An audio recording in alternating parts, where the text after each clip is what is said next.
Já, velkomin að Rauðaborðinu og ætla að biðjast velvirðingar á því að við getum ekki haft venjulega þátt í kvöld að tækjunum sem við höfum í stúdíónu var stólið á aðfaranótt laugardagsins og okkur því ófært að hafa venjulegan þátt með Rauðaborðinu. Við fundum eina myndavél og eitthvað smá dót til þess að samt að halda úti þætti í kvöld og vonum að ykkur líki það. Við ætlum að sýna hér síðar í þættinum viðtöl sem okkur þykir merkileg og áhugaverð.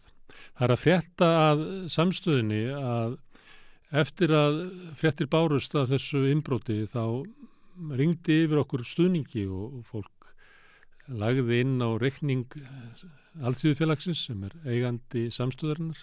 Alþýðufélagið raunverulega félagsskapur þeirra sem að greiða áskrift til samstöðarinnar og þar leiðandi samstöðin í eigu hlustenda, áhorfenda, lesenda, að það streymdi til okkar fjárgjafir til þess að við getum keypt nýjar græjur og það munum við gera og að öllum líkindum mun okkur takast að byggja upp raunverulega betra stúdíó heldur en að það var áður, því að stúdíóið var náttúrulega bara þess merki að hafa verið byggt upp af vanefnum, svona stykki fyrir stykki í þau 3 ár sem að við höfum verið að byggja upp samstöðina.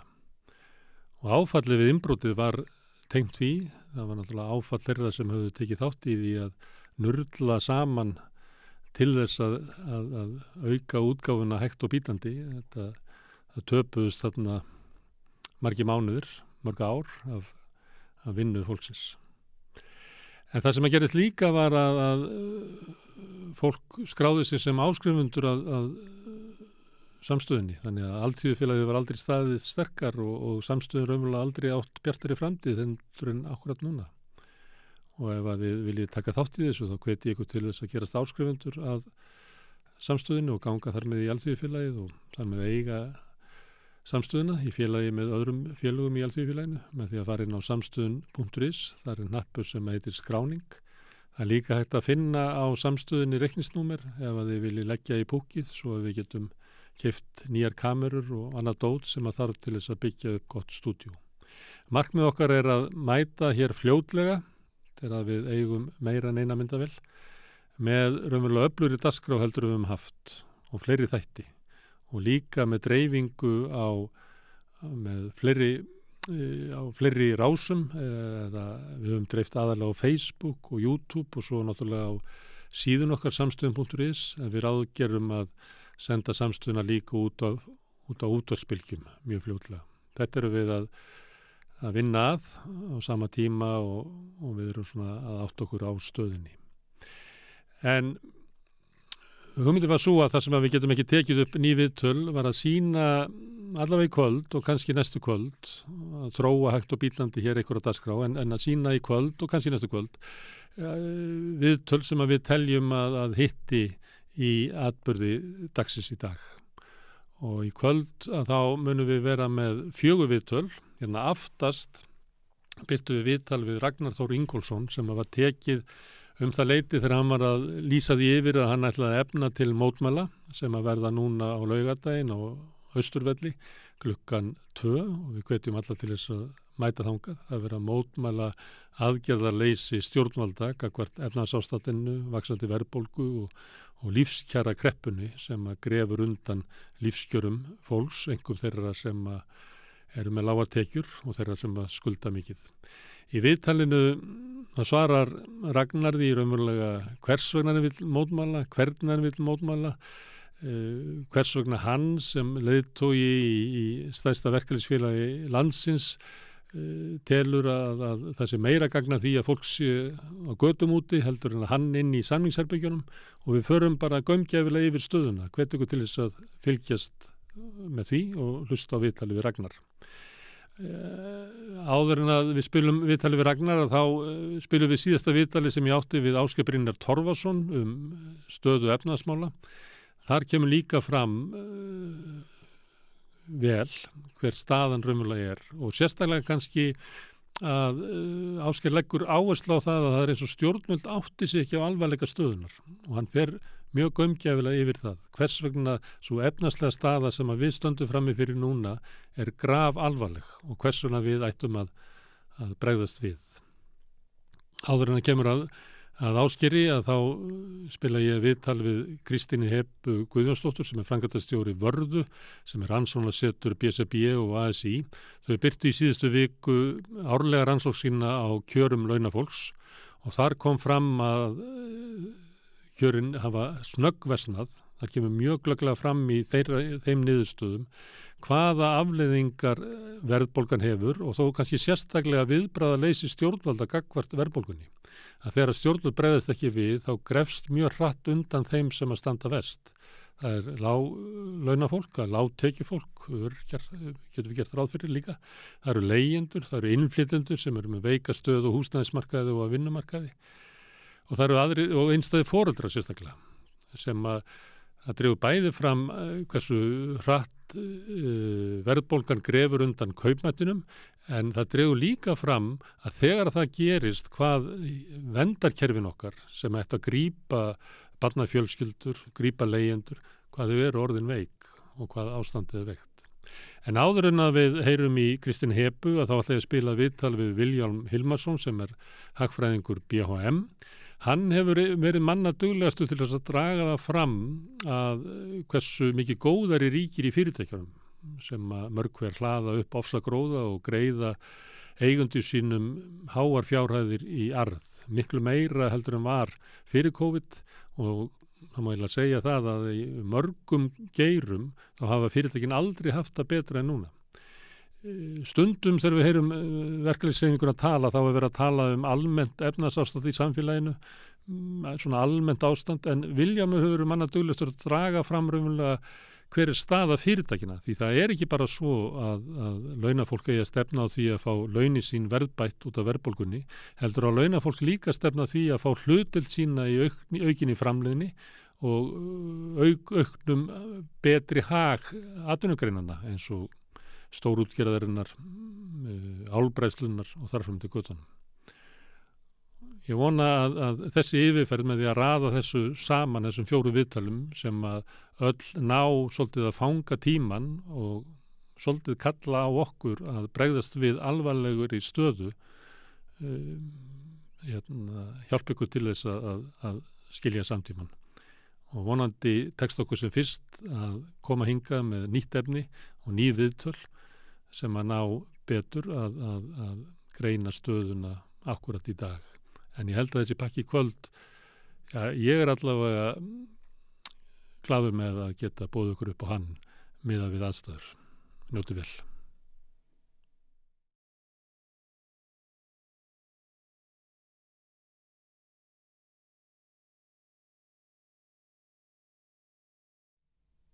Já, það komið að því að ræða efnahaginn.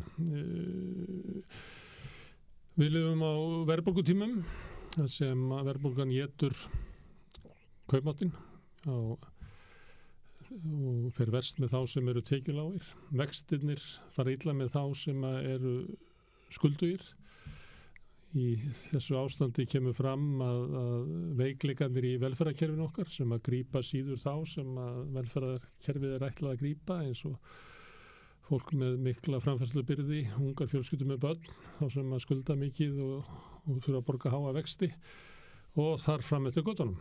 En síðan önnur hlið á þessu að meðan að þetta kannski raunveruleikinn sem að horfir við almenningi og þá einkum þeim tekjulágu og þeim sem að skulda mikið að þá standa fyrirtæki sér bara nokk vel. Sá sem að hefur best verið að fjalla þetta tvennt í sömu hendingu hingað komið, Vilhjálmur Hilmarsson, hagfræðingur BHM. Velkomin. Það sem að þú hefur gert sem að kannski maður ekki séð eins, ekki nógu mikið annars staðar, annars vegar þegar þú varst að benda á það sem að má kalla græðgisverðbólgu eða hagnaðdrifna verðbólgu og sem að því miður ekki mikið fjallað hérlendis en mjög víða fjallað hérlendis. Ásgeir Brynjar Torfason var daginn og hann benti á að ég held að verið grein í Financial Times sem að benti á að ætla mætti alltaf 2/3 hlutar verðbólgunar mætti rekja til hagnaðdrifna verðbólgu. og verðbólgan knúin áfram að sókn fyrirtækin í aukin arð og aukna arðsemi sem að leiði til þess að fyrirtækin á þessu tíma sem að myndi ætla að væru voveili tímar og þar sem fyrirtæki stæði illa eins og almenningur allur, að þá standa fyrirtæki bara sem furðulega vel. Já, sko, það er alveg ótrúlega að horfa til síðustu svona 3 ára, árið fyrir COVID og svo inn í COVID, hvað í rauninni hagur fyrirtækja meðaltali á almennumarkaði hefur verið að vænkast. Bæði í gegnum svona óvæntaþætti eins og stríðið. Við sáum sjávarútveginn auka verulega við hagnað sinn, áliðnaðinn og svo framvegis. Óvæntaþætti líka eins og COVID þegar landamæri lokast og verslunin og annað tekur gríðarlegan hagvöxt inn. Og þetta allt í gegnum þennan mikla hagvöxt bæði í auðlindagreinunum og í þessum greinum sem komu vel út úr COVID, þá gerðist það að hlutur launafólks á einkamarkaði hefur verið af sem sagt verðmætasköpuninni hefur verið að minnka alveg samfellt frá 2018 6%. Þannig að fyrirtækin hafa verið að auka hagnað sinn umfram verðbólguna og umfram það sem við höfum áður séð, og þetta er ekkert bara að gerast á Íslandi, þetta er að gerast í öllum löndum. Og mér finnst áhugavert þú nefnir varðandi Financial Times. Ég held að það sé nú bara í fyrsta skipti marga áratugi sem OECD núna er að fjalla þátt fyrirtækina í verðlagningunni í samhengi við þessi verkalýðsmál. Mér finnst bara almennt verkalýðshreyfingin ekki tala þátt fyrirtækina, sko. En þegar þú tala að það hafi minnkað hlutur launafólksum 6%, er það þá þannig að sneiðin sem að launafólk fær, að því að þannig erum við að tala að skipta kökunni, að sneiðin sem að launafólk fær er hlutfallslega minni 6%, eða heildinni, eða hefur sko sneiði minnkað 6%, eða fær launafólk 6% minna af 100%. Það er lækkað það var lækkað 6, sko, hvort það var komin í 40 og eitthvað,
Já, það komið að því að ræða efnahaginn.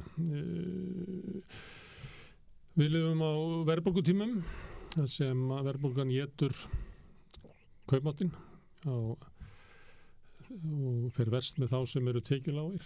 Vextirnir fara illa með þá sem eru skuldugir.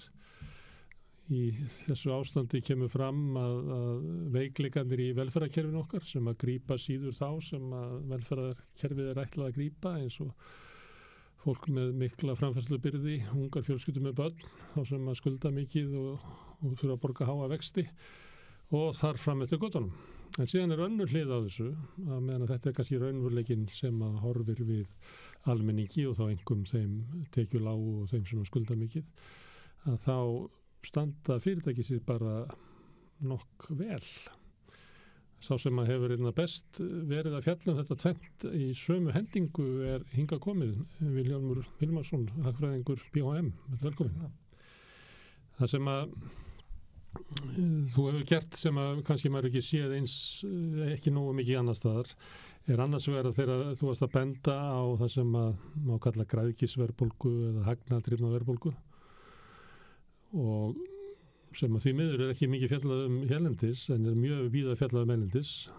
Ásgeir Brynjar Torfason var hérna daginn og hann benti á að ég held að veri grein í Financial Times sem var bent á að ætla mætti að alltaf 2/3 hlutar verðbólgunar mætti rekja til hagnaðdrifna verðbólgu. Og verðbólgan er knúin áfram að sókn fyrirtækin í aukin arð og aukna arðsemi sem að leiði til þess að fyrirtækin á þessu tíma sem að myndi ætla að væru voveili tímar og það sem fyrirtæki stæði illa eins og almenningur allur, að þá standa fyrirtæki bara sem furðulega vel. Já, sko, það er alveg ótrúlegt að horfa til síðustu svona 3 ára, árið fyrir COVID og svo inn í COVID, hvað í rauninni hagur fyrirtæki að meðaltali á almennumarkaði hefur verið að vænkast. Bæði í gegnum svona óvandaþætti eins og stríðið. Við sáum sjávarútveginn auka verulega við hagnað sinn, áliðnaðinn og svo framvegis. Og óvandaþætti líka eins og COVID þegar landamærin lokast og verslunin og annað tekur gríðarlegan hagvöxt inn. Og þetta allt í gegnum þennan mikla hagvöxt bæði í auðlindagreinunum og í þessum greinum sem komu vel út úr COVID, þá gerðist það að hlutur launafólks á einkamarkaði hefur verið af verðmætasköpuninni hefur verið að minnka alveg samfellt frá 2018 6%. Þannig að fyrirtækin hafa verið að auka hagnað sinn umfram verðbólguna og umfram það sem við höfum áður séð og þetta er ekki bara að gerast á Íslandi, þetta er að gerast í öllum löndum. Og mér finnst áhugavert þú nefnir varðandi Financial Times því ég held að það sé nú bara í fyrsta skipti marga áratugi sem OECD núna er að fjalla þátt fyrirtækina í verðlagningunni í samhengi við þessi verkalýðsmál. Mér finnst bara almennt verkalýðshreyfingin ekki tala þátt fyrirtækina sko. En þegar þú tala að það hefði minnkað hlutur launafólks 6%. Er það þá þannig að sneiðin sem að launafólk fær, að því að þannig erum við að tala að skipta kökunni, að sneiðin sem að launafólk fær er hlutastlega minni 6% eða heildinni eða hefur sko sneiði minnkað 6% eða fær launafólk 6% minna af 100%. Það er lækkað 6 sko, hvort það var komin í 40 og eitthvað ég skal bara skoða nú verð ég að því að sumiliti þá er lítið fjallað þetta sumiliti er maður alveg upp við þetta umræðum það við erum að skipta kökunni og þá kom náttúrulega kenningin það við ættum ekki að hugsa það hvert var í hlutfalli heldur við ættum bara að stækka kökuna en kannski þegar hlutfallsleg sneið launafólksins er að minnka þá ætti náttúrulega launahreyfingin að hafa augun á því að hún minnki ekki því að öðru kosti að þá eru fyrirtækjaeigendur og fjármagnseigendur sem eru að taka allan ávinningin af aukinni framleiðni í samfélaginu. Já, það er þannig, ég sé það núna hérna á tölunum bara á einkamarkaði. Sko árið 2018 þá er launafólk á almennamarkaðnum að taka 59% verðmætasköpuninni. Það er komið í 53% núna, þannig að þetta er 6%. Það munar tölur miklu sko. Og það hefur verið að aukast mjög mikið bara á milli 20 og 22 og það sem er svo áhugavert að því ég var að fjalla daginn spá okkar hagnað fyrirtækja á árinu 22 þar sem við spáðum að fyrirtæki myndi auka hagnað umfram verðbólgu og það gerðist. Launahlutfall að lækka á milli 21 og 22. Þegar það var gengið til samninga núna í haust og það var þegar starfsgreinssambandið og síðan verslunar og iðnaðarmenn áður en að BHM settist að samningsborðinu að þá var lagt fram svona að við erum að gera skammtímasamninga út af verðbólgunni og markmiðið var það að bæta launafólki verðbólguna og kjaraskerðingu sem að verðbólguna hefði valdið. En þegar þú ert að stilla þessu svona upp að það hafi gleymst að taka með bættan hag fyrirtækjana og með því að sætta sig bara við verðbætunar þá verkalýðshreyfingi raunverulega að sætta sig við það að fyrirtækja og fjármagnseigendur taki til sér stærri sneið. Já, sko það mikið talað framleiðni og laun og samhengi þess og áhrif þess á svokallega svigrúm til launahækkana. Framleiðni hefur verið að hækka langt umfram laun á almenna markanum síðustu ár, alveg frá 2018. Þannig það búið að myndast þetta umfram svigrúm sem bara endurspeglast í þessari lækkun launahlutfallsins, þá bara hækkun og sneið fyrirtækina. En við höfum ekki getað sótt þetta tilbaka, kannski af tvennum ástæðum, miklu leyti. Þessi bætti hagur fyrirtækjana, þetta að miklu leyti misskipt. Þetta eru útflutningsatvinnugreinarnar, þetta byggingarstarfsemin, þetta verslunin sem hefur verið að auka ákomi sína langt umfram það sem við áður séð og við höfum ekki getað sótt til dæmis kjarabætur til verslunarinnar. Ekki sérstaklega. Ekki sérstaklega. Það á þessum fákeppnismörkuðum þá hafa atvinnugreinarnar bara getu til að því miður velta launahækkunum svo út í verðlag til þess að verja stöðu sína og auðvitað út frá þeirra sjónum eða þá hugsa maður sko í rauninni auðvitað ef þú getur það þá gerur það en það hins vegar kemur niður á jöfnuði.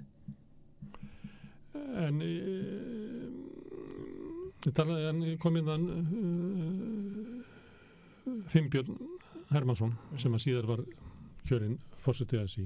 Hann var svolítið að tala þetta hvort það væri hægt að finna einhverja leið þar sem að væri hægt að sækja hærri laun til þeirra greina sem að skila meiri arði.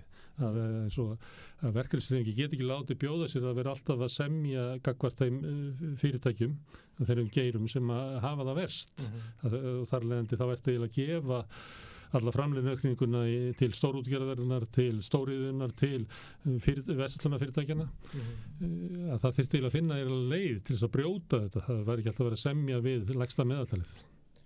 Já, þetta mjög áhugavert að skuli nefna þetta og þetta kemur að þessu fræga merki sem búið að ræða mjög lengi. Málið sko, hagkerfið það sveiflukennt í sjálfu sér og ef við ætlum að fara að setja merki eftir afkomu útflutningsatvinnugreina þá sko Guð hjálpa okkur. Þess vegna mér alltaf þótt þessi umræðu að setja merki á Íslandi sko hálf naív. Þess væri óskandi við gætum fundið eitthvað format sem að það bara stöðugur og sjálfbær kaupendaukning til framtíðar. Og fyrirtæki verið aðalega þess að því. Já, og við hvað ættum að miða. En varðandi lægsta samnefnara þá láglaunagreinar ferðaþjónustan og í svona venjulegu árferði þá hefur ferðaþjónustan verið að skila gríðarlega góðri afkomu og út frá því sjónarmiði hefur verið fullt svigrúm til umfram launahækkana. Og ég gef ekki mikið fyrir það þegar talað samkeppnishæfni ferðaþjónustan að því leiti að við séum í mikilli samkeppni við svona lágframleiðandi lönd í Suður-Evrópu eða annað. Við erum á einokun á ákveðnu, það er kannski Noregur, á ákveðnu svona Mitsi á markanum. Já, sem að gefur af sér rosalega mikinn virðisauka og ætti að geta borga góð laun. En eins og með Finnbjörn segir, þetta áhugavert sko, en hvernig, ég veit ekki hvernig þetta búið til svona merki til sko. Þannig það að stokka þessu upp. En ef að sneið launafólks hefur minnkað úr 59% í 53% til að leiðrétta það tilbaka að þá þarf eiginlega sko alltaf 10% hækkun umfram verðbólgu. Eiginlega meira þess að eilítið rúmlega 10%. Já, en svo það sem við erum að sjá núna sko árunum 23 og 24 að það er spáð miklu meiri hagvexti á Íslandi heldur en í öðrum löndum. Við erum að koma úr svona bánsbakka eftir COVID sem að dálítið kröftugri heldur en annars staðar. Það er búið að myndast mikil svona umfram að meðaltali geta til launahækkana. Bara árunum 23 er spáð 3,8% hagvexti. Þú getur bætt því við það mynda bara svigrúm til þess að halda launahlutfallinu stöðugu en svo ætlur að sækja launahlutfallið sem við mist, þannig að já, þetta eru kannski 15% hækkun en það er náttúrulega mjög óraunhæft að ná því til að samræmist verðstöðuleika því miður sko. Þetta dregur fram hversu langt eða hversu mikið launafólk hefur gefið eftir. Já. Og sömuleitt það vegna þess að í umræðinni, ef maður tekur bara svona almenna efnaðsumræðu í meginströms fjölmiðlum, þá tónninn annars verið að það sé mjög erfiðir tímar sem að þú heldur fram að sé bara eigi alls ekki við flestar atvinnugreinar. Og það líka við sem að glíma við verðbólgu og þá ríði á að launafólk gefi eftir. En með þetta tvennt saman þannig að þú ert í báðum tilfellum að gefa raunverulega alla framleiðnu aukninguna til fyrirtækina. Eiganda fyrirtækina.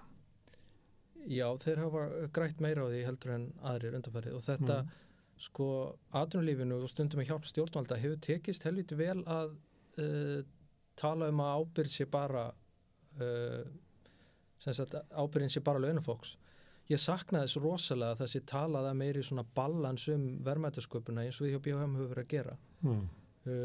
Hlutdeild fyrirtækina og ábyrgð þeirra á verðlagi og það er bara tiltölulega nýlega sem ég sé að forsætisráðherra er byrjuð að tala að fyrirtækin stilli álagningu í hóf og séu dálítið með í baráttunni við verðbólguna. Það er ekki að sjá að þau hafi gert það að miklu leyti. Mér sýnist í mörgum atvinnugreinum að kostnaðarhækkunum hafa bara verið velt út í verðlagið. Og rúmlega það. Rúmlega það. Já. Og hagnaðardrifin verðbólga þýðir það raunverulega að það verið að hækka verð umfram hækkun á aðföngum og launum. Já, álagninga aukast. Já. Og það er raunveruleiki sem við búum við í dag.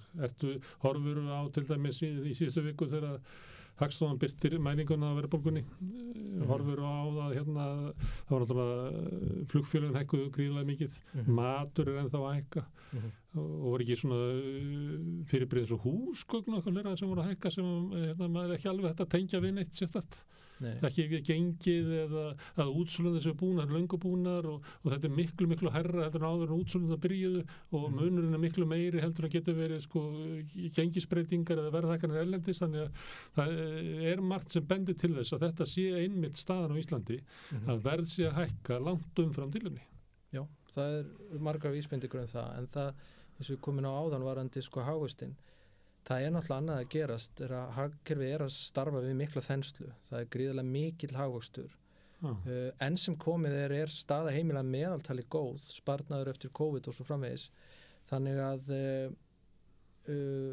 þrátt fyrir þess að miklu verðhækkanir þá virðist eftirspurnin ekki vera að minnka og þetta hefur verið að búa til. Vegna þess að það leggst svo illa á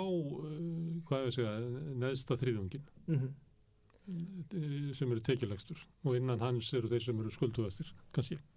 Já, en bara síðustu 6 mánuði þá verðbólga búin að vera að hraða á sér helming á Íslandi meðan hún hefur verið að dragast kannski saman hlutfallslega 80% í öðrum löndum. Það hvergi innan OECD það sem að það er mikið hröðin í verðbólgunni síðustu 6 mánuði. Fyrirtækin eru ekki að hleypa þá hugsanlegum lækkunum í verði eða sem sagt stöðnun í verðbólgunni tilbaka. Það ekki, sjáðu til dæmis bara á eldsneytismarkanum, þar sem að hlutur olíufélagana í seldum bensínlítra hefur að aukast gríðarlega undanfarið. Og þetta ástæða fyrir að íslensk fyrirtæki komast upp með þetta? Það þenslan í efnahagslífinu? Það þannig að þegar svona þensla og verðbólga að þá dofni allt verðskinn? Það eru bara færi, almenningur, neytendur og fyrirtækinu öll byrja að gera ráð fyrir því að verða muni bara hækka og það lítið á hækkunna sem sjálfsagðan hlut og það skapast bara þetta er eiginlega sálfræðilegt mál frekar heldur en hagfræðilegt eða viðskiptafræðilegt. Algjörlega. Og við erum bara föst þar og ef þú festir þarna inni þá getur við erfitt að rata út. Og þetta er það sem að Seðlabankinn hefur réttilega að tala mikið er að sko verðbólguvæntingarnar eru stöðugt á uppleið og þá verður þetta sjálfnærandi vítahringur. Það sem að það er verið að velta ónauðsynlegum verðhækkunum út í verðlag og svo eins og ég áður komið ekkert inn á í þætti verðvitund almennings líka á leiðinni niður. Við þurfum að gera miklu betur í að rannsaka verðmyndun eftir mörkuðum og svo það þessi mikli hagvöxtur sem að Seðlabankinn hefur sagt að sé ákveðið markmið bara að hemja. Og hvort sem að það takist ekki, ég reyndar efins að það náist sko. En ef þetta er ástæða verðbólgunar, hagnaðardrifin annars vegar, svo svona þenslu verðbólgu sem skapar rými fyrir að hækka verð umfram hækkun aðfanga og launa. Er endilega víst að vaxtahækkanir Seðlabankans séu rétt að tæki til þess að berja þessu? Er það ekki bara til þess að enn að auka á? Nú allir að tala að það verður allavega 100 punkta hækkun eða ekki meira og meðist sömuleyti menn bara verið að gefa í eftir því hver hagdeild bankar kemur á fætur öðrum og bætist alltaf við svona 25 punktar í spánnar og það sem að menn láta út úr sér sko í viðtalunum. Hvernig á vaxtahækkun Seðlabankans að ráða á svona verðbólgu?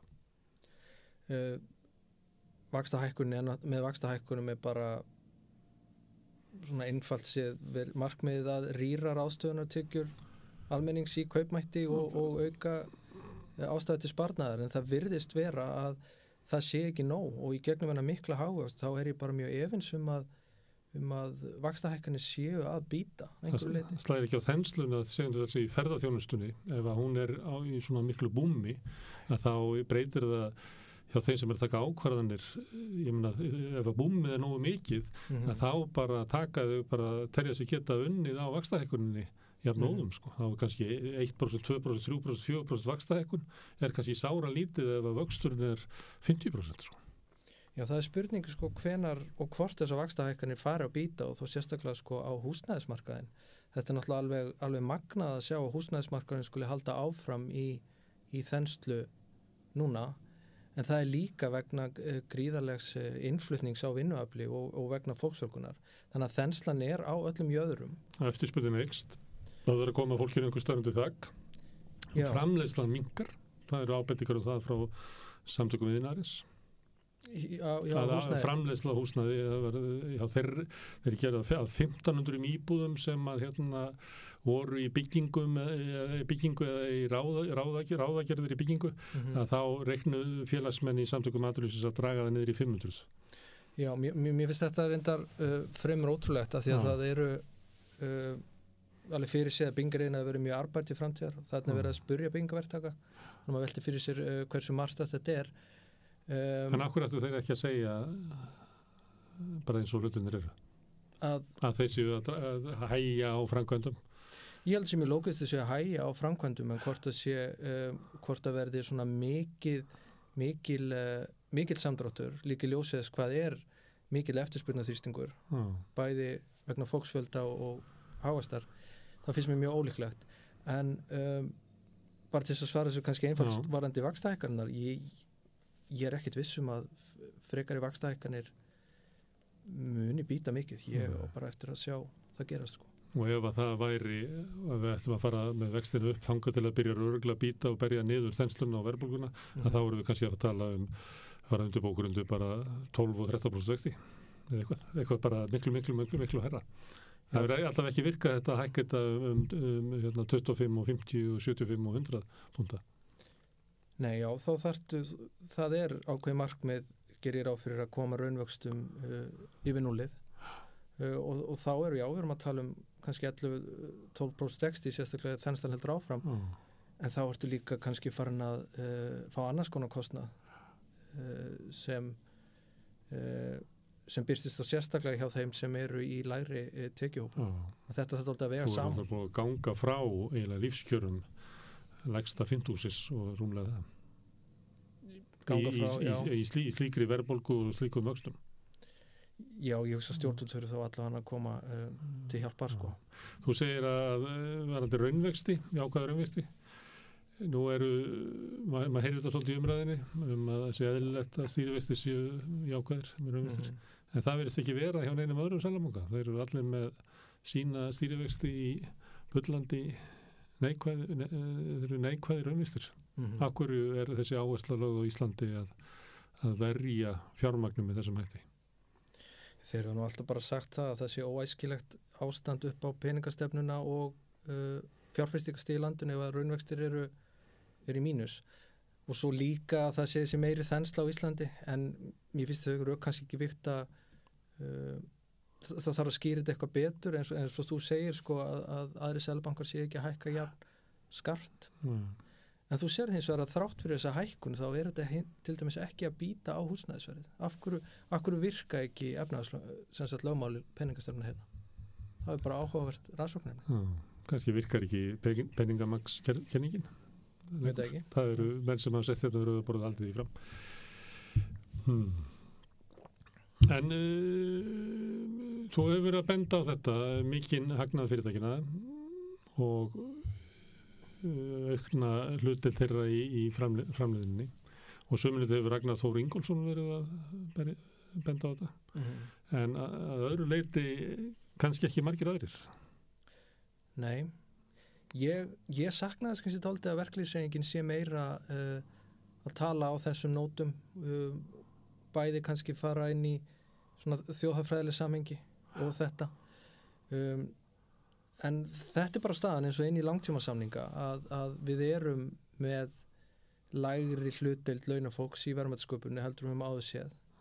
Það er að myndast ójöfnuður milli launafólks og fjármagnseigenda. En svo er bara spurningin, og hvað? Hvernig á að fanga þetta tilbaka?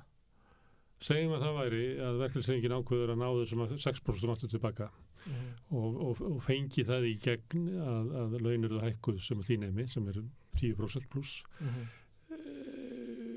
Og ef að það er óbreytt ástand í sambandi við þensluna og verðbólguna og verðskinnið, er það ekki hægt við að fyrirtæki myndi bara hækka sína vöru og þjónustu þetta sama í kvelli og halda óbreyttu hlutalli? Alveg 100% og sérstaklega á fákeppnismörkuðum. En þá þarf líka kannski bara dálítið aðhald frá stjórnvöldum að það sé líka verið að gera meiri rannsóknir á þessari fákeppnisálagningu og þessari misskiptingu. Það sé meira aðhald, svona, við höfum talað að styrkja samkeppnisinnviðina. Sem er samkeppnisstofnun. Já. Mestu launahækkanirnar á Íslandi, raunlaunahækkanirnar hafa oft komið bara í gegnum sko óvæntan hagvöxt, eins og ferðaþjónustan kom allt í einu og það myndaðist alveg gríðarlegur hagvöxtur og aukning í útflutningi. Það er svona viðskiptakjarabati hefur iðulega staðið undir miklum raunlaunahækkunum. En almennt hafa fyrirtækin alla jafna bara velt út í verðlag því miður sko, og þau geta það sérstaklega á þeim mörkum það sem er fákeppni. Þess vegna skiptir svo miklu að þessi tala fyrir að verðvitund sé aukin á Íslandi og samkeppni sé styrt á sem flestum mörkum. Það virkar sem svolítið veikt þar sem stillir á móti. Við erum annars vegar með fyrirtækin sem að hafa raunverulega getu til þess að bara velta þess út í verðlag og sækja bara athugað bara hvar eru þannþólið á því, hvað ég get ekki mikið hagnað út á þess að ískri öllu. Og svo nefnur við samkeppniseftirlitið sem að við vitum að er veikt og við kannski þekkjum það ekki hvernig það væri eins og það gæti verið, af því að það er eiginlega bara sinna samruna tilkynningum. Og svo nefnir það að forsætisráðherra segja eitthvað, þannig þykir að þessi ætti að bera ábyrgð og eitthvað fleira. Þetta virkar sem svolítið annars verður með bara eitthvað svona maskínu sem að sækja sér eitthvað gróða og hins vegar eru bara svo veikar aðgerðir sko. Þetta er það. Og mér finnst líka bara vanta mig hjá stjórnvöldum að tala meira og beina sko skilaboðum til fyrirtækina að halda aftur af ónauðsynlegu verðhækkunum. Og þetta er ekkert til þess fallið að verkalýðshreyfingin komi samvinnu því inn í næsta samninga að það er alltaf að tala að ábyrgðin sé eingöngu þeirra. Það er alltaf bara óþolandi. Það verði að vera ábyrgð fyrirtækjana og stjórnvöld tilbúin að hóta því að bregðast við ef að fyrirtæki bregðast ekki rétt við. Já, verkalýðshreyfingin hugsanlega bara skilyrði líka kjarasamningana á ákveðnum einmitt greiningum, það séu ákveðnum forsendubrestir. Það þarf bara að auka samstarfið og samtalið það milli launagreiðanda og verkalýðshreyfinga. Annað síðan sem oftur í umræðinu, það mikill vaxtamunur í bönkunum hérna. Það hefur líka verið bent á það þegar það eru stýrivaxtahækkanir til þess í Svíþjóð, að þá renni svona þriðjungurinn af þeim verði til vaxtahækkana hjá almenningi, en hér hefur bara allt kortir í sérna út. Stjórnvöld ættu að geta einhvern veginn stoppað ógnargróða bankana. Þegar það nefnt að taka þá inn sem skatt, sem náttúrulega sérstakt, að vera með vaxtamunin að blóðmjólkaðan út úr samfélaginu og taka svo skatt og færa það yfir til ríkissjóðs. Það stoppar ekki kannski áþjónina sem að samfélagið er undir út af háum vöxtum. En er ekki eitthvað ráð til dæmis til þess að stoppa þetta, að séu kannski 2%, 3% af öllum krónum sem að velta hagkerfi endi sem hagnaður á bönkunum? Stjórnvöld hafa nú 8 stóran hluta bankamarkaðin síðasta áratug, þannig að þau hefðu geta lagt línunar. Það má ekki, af því að það var armslengd, þannig að þeir setja inn einhverja sem að þykjast vera kapitalistar að reka bankana og stefna sem mest hagnaði. Það hefur verið línan. Já, sem almennt náttúrulega er markmið þess að fyrirtækja eðlega, en það er alveg áhugavert sem hún segir, sko, þetta með að hún bara öllum mörkuðum að verðhækkunum er strax velt út. Og lækkanir kom ekki inn og við þurfum bara miklu meiri samkeppni á bankamarkaði almennt. Við þurfum að borga allt og stórt hlutfall landsframleiðslunnar í þjónustu til bankana og vaxtamun og svo framvegis. Þannig þú ert að segja að við þurfum að breyta samfélaginu töluvert mikið. Já, og kannski gera eina atlögu að því að tala aftur þetta merki sem á að færa okkur eitthvað frið á vinnumarkaði. Ég er ekki að sjá einfalda lausn í því efni í þessu sveiflukennda hagkerfi, en mér finnst það mjög áhugavert sem forseti ASÍ segir. Svo er það eitt í þessu, eins og ástættir sem eins og þú dregur það upp núna, að þá kemur fólk fram mjög víða í samfélaginu og kallar eftir nýrri þjóðarsátt. Þjóðarsátturinn á sínum tíma var náttúrulega launafólk að éta verðbólguna. Taka hann á sig.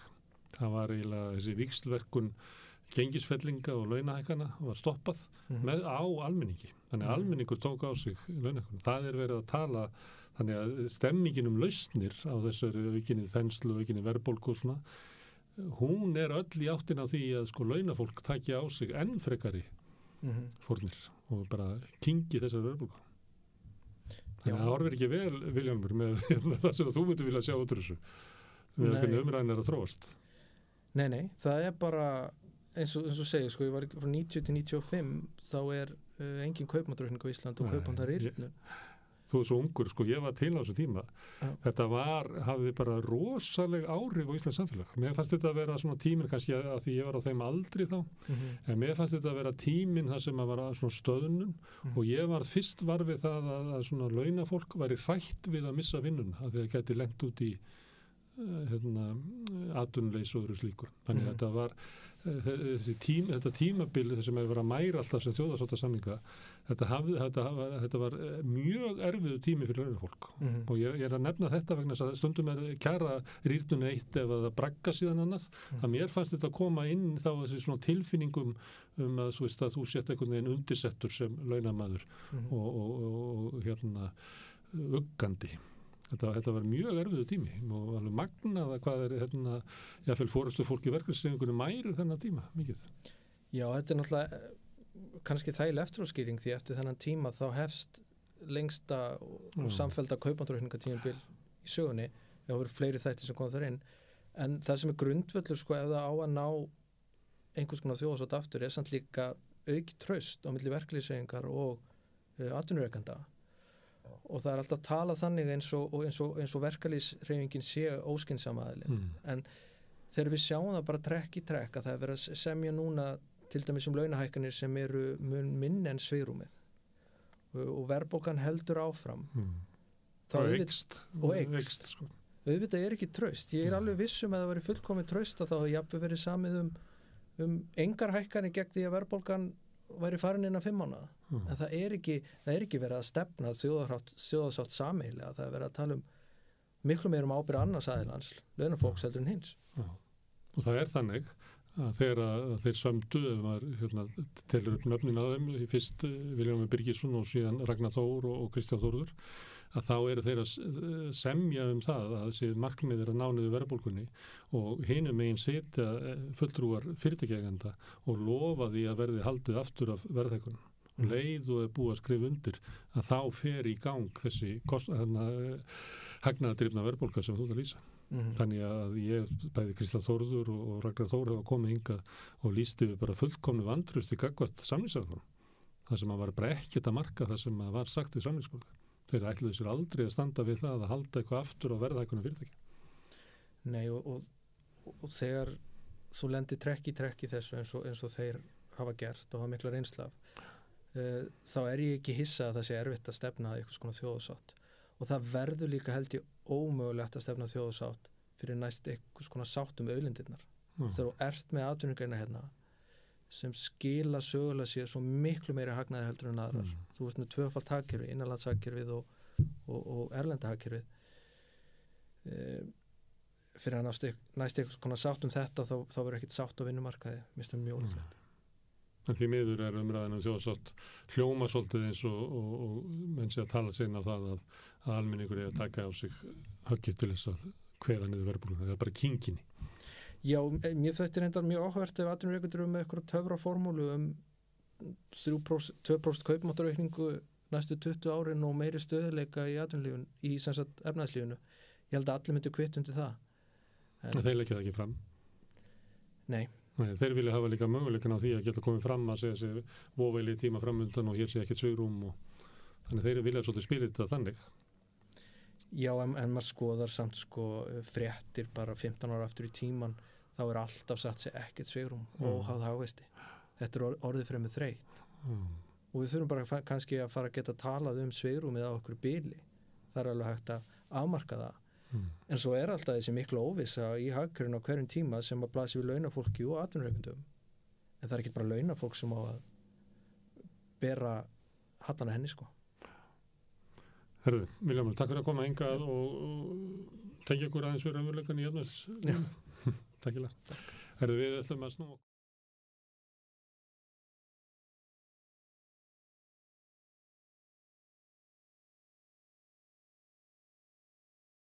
Eftir að hafa hlustað á Vilhjálm lýsa því hvernig góðærið fer með fyrirtækin, þau græði á tá og fingri, rétt að skoða hvernig efnahagsástandið verðbólgan fer með kjör þeirra sem að standa verst. Kristín Heba Gísladóttir framkvæmdastjóri Vörðu sem að rannsóknarstofnun ASÍ og BCB sem að skoðar stöðu launafólks og skýrslan sem að þau birtu núna í síðustu viku sýnir raunverulega hryllilega mynd, sýnir hvers vegna fólk að tala alvarleika verðbólgunar, þannig að verðbólgan hún að éta mjög hratt upp lífskjör þeirra sem að allra verst standa.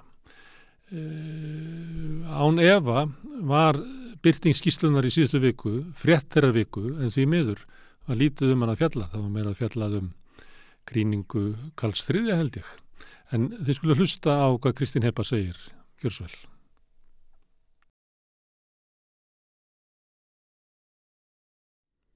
Já, Varða sem að það sem heitir á ensku think tank held ég, sem að BCB og ASÍ setti í gang fyrir nokkrum árum.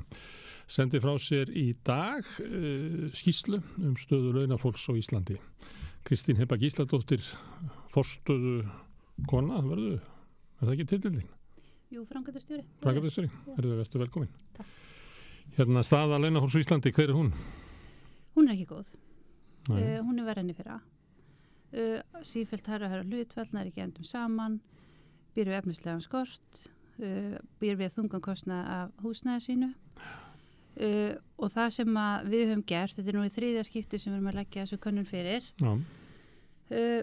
og ég ætla aðeins að hnýti var það ekki think tank heldur rannsóknarstofnun en þetta auðvitað þannig uppbygging að við erum með stjórn sem félagslega kjörin af verkalýðshreyfingunni sem að setur okkur ákveðnar eða sem sagt gefur okkur kannski svona markmiðin það hvað við viljum rannsaka og hvað við viljum skoða það og í víðu samhengi það auðvitað lífsskilyrði launafólks og markmiðið þá að verkalýðshreyfingin öðlist á gögn stöðu fólksins og getur nota þau til að í sinni baráttu fyrir betri kjörum. Við síðan notum auðvitað aðferði sem eru bara gagnreyndar og stjórnverðu og félagslega kjöri fólkina verkalýðshreyfingan hefur ekkert að gera með það hvernig við rannsökum það sem við erum að rannsaka. Þið myndu standast kröfur háskólasamfélagsins. Já. Þannig að Höfutu marga sem eru kallað think tank sem nú eiginlega bara áróðusmaskínur. Já, akkurat. Þannig að þess vegna viltu aðgreina þetta milli. Já. Okay. Ég vil aldrei gera þetta aftur.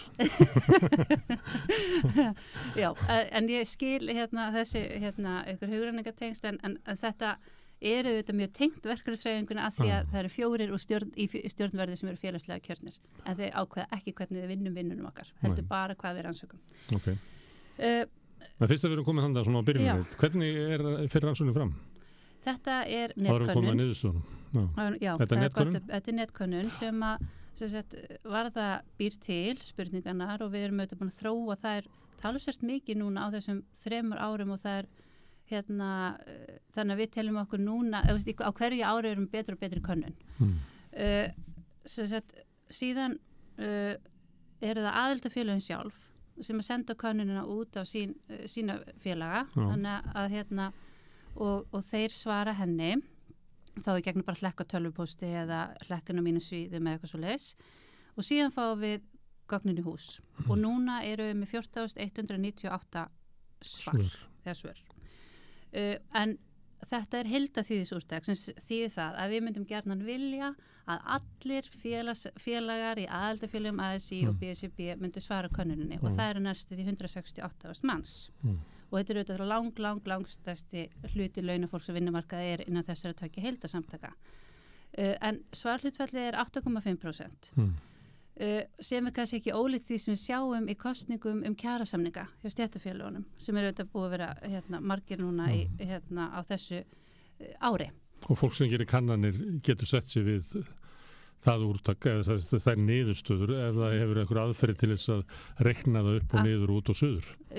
Það sem við gerum er að við fáum gögnin í hús og síðan skoðum við hvernig þetta liggur, hvað er hátthlutfall kalla og kvenna, hvernig liggur þetta milli félaga og við, alveg eins og aðrir, lendum í því að það er til dæmis lægra svarhlutfall innan starfsgreinasambandsins heldur en til dæmis í iðnaðarmönnum eða iðnaðarfólki.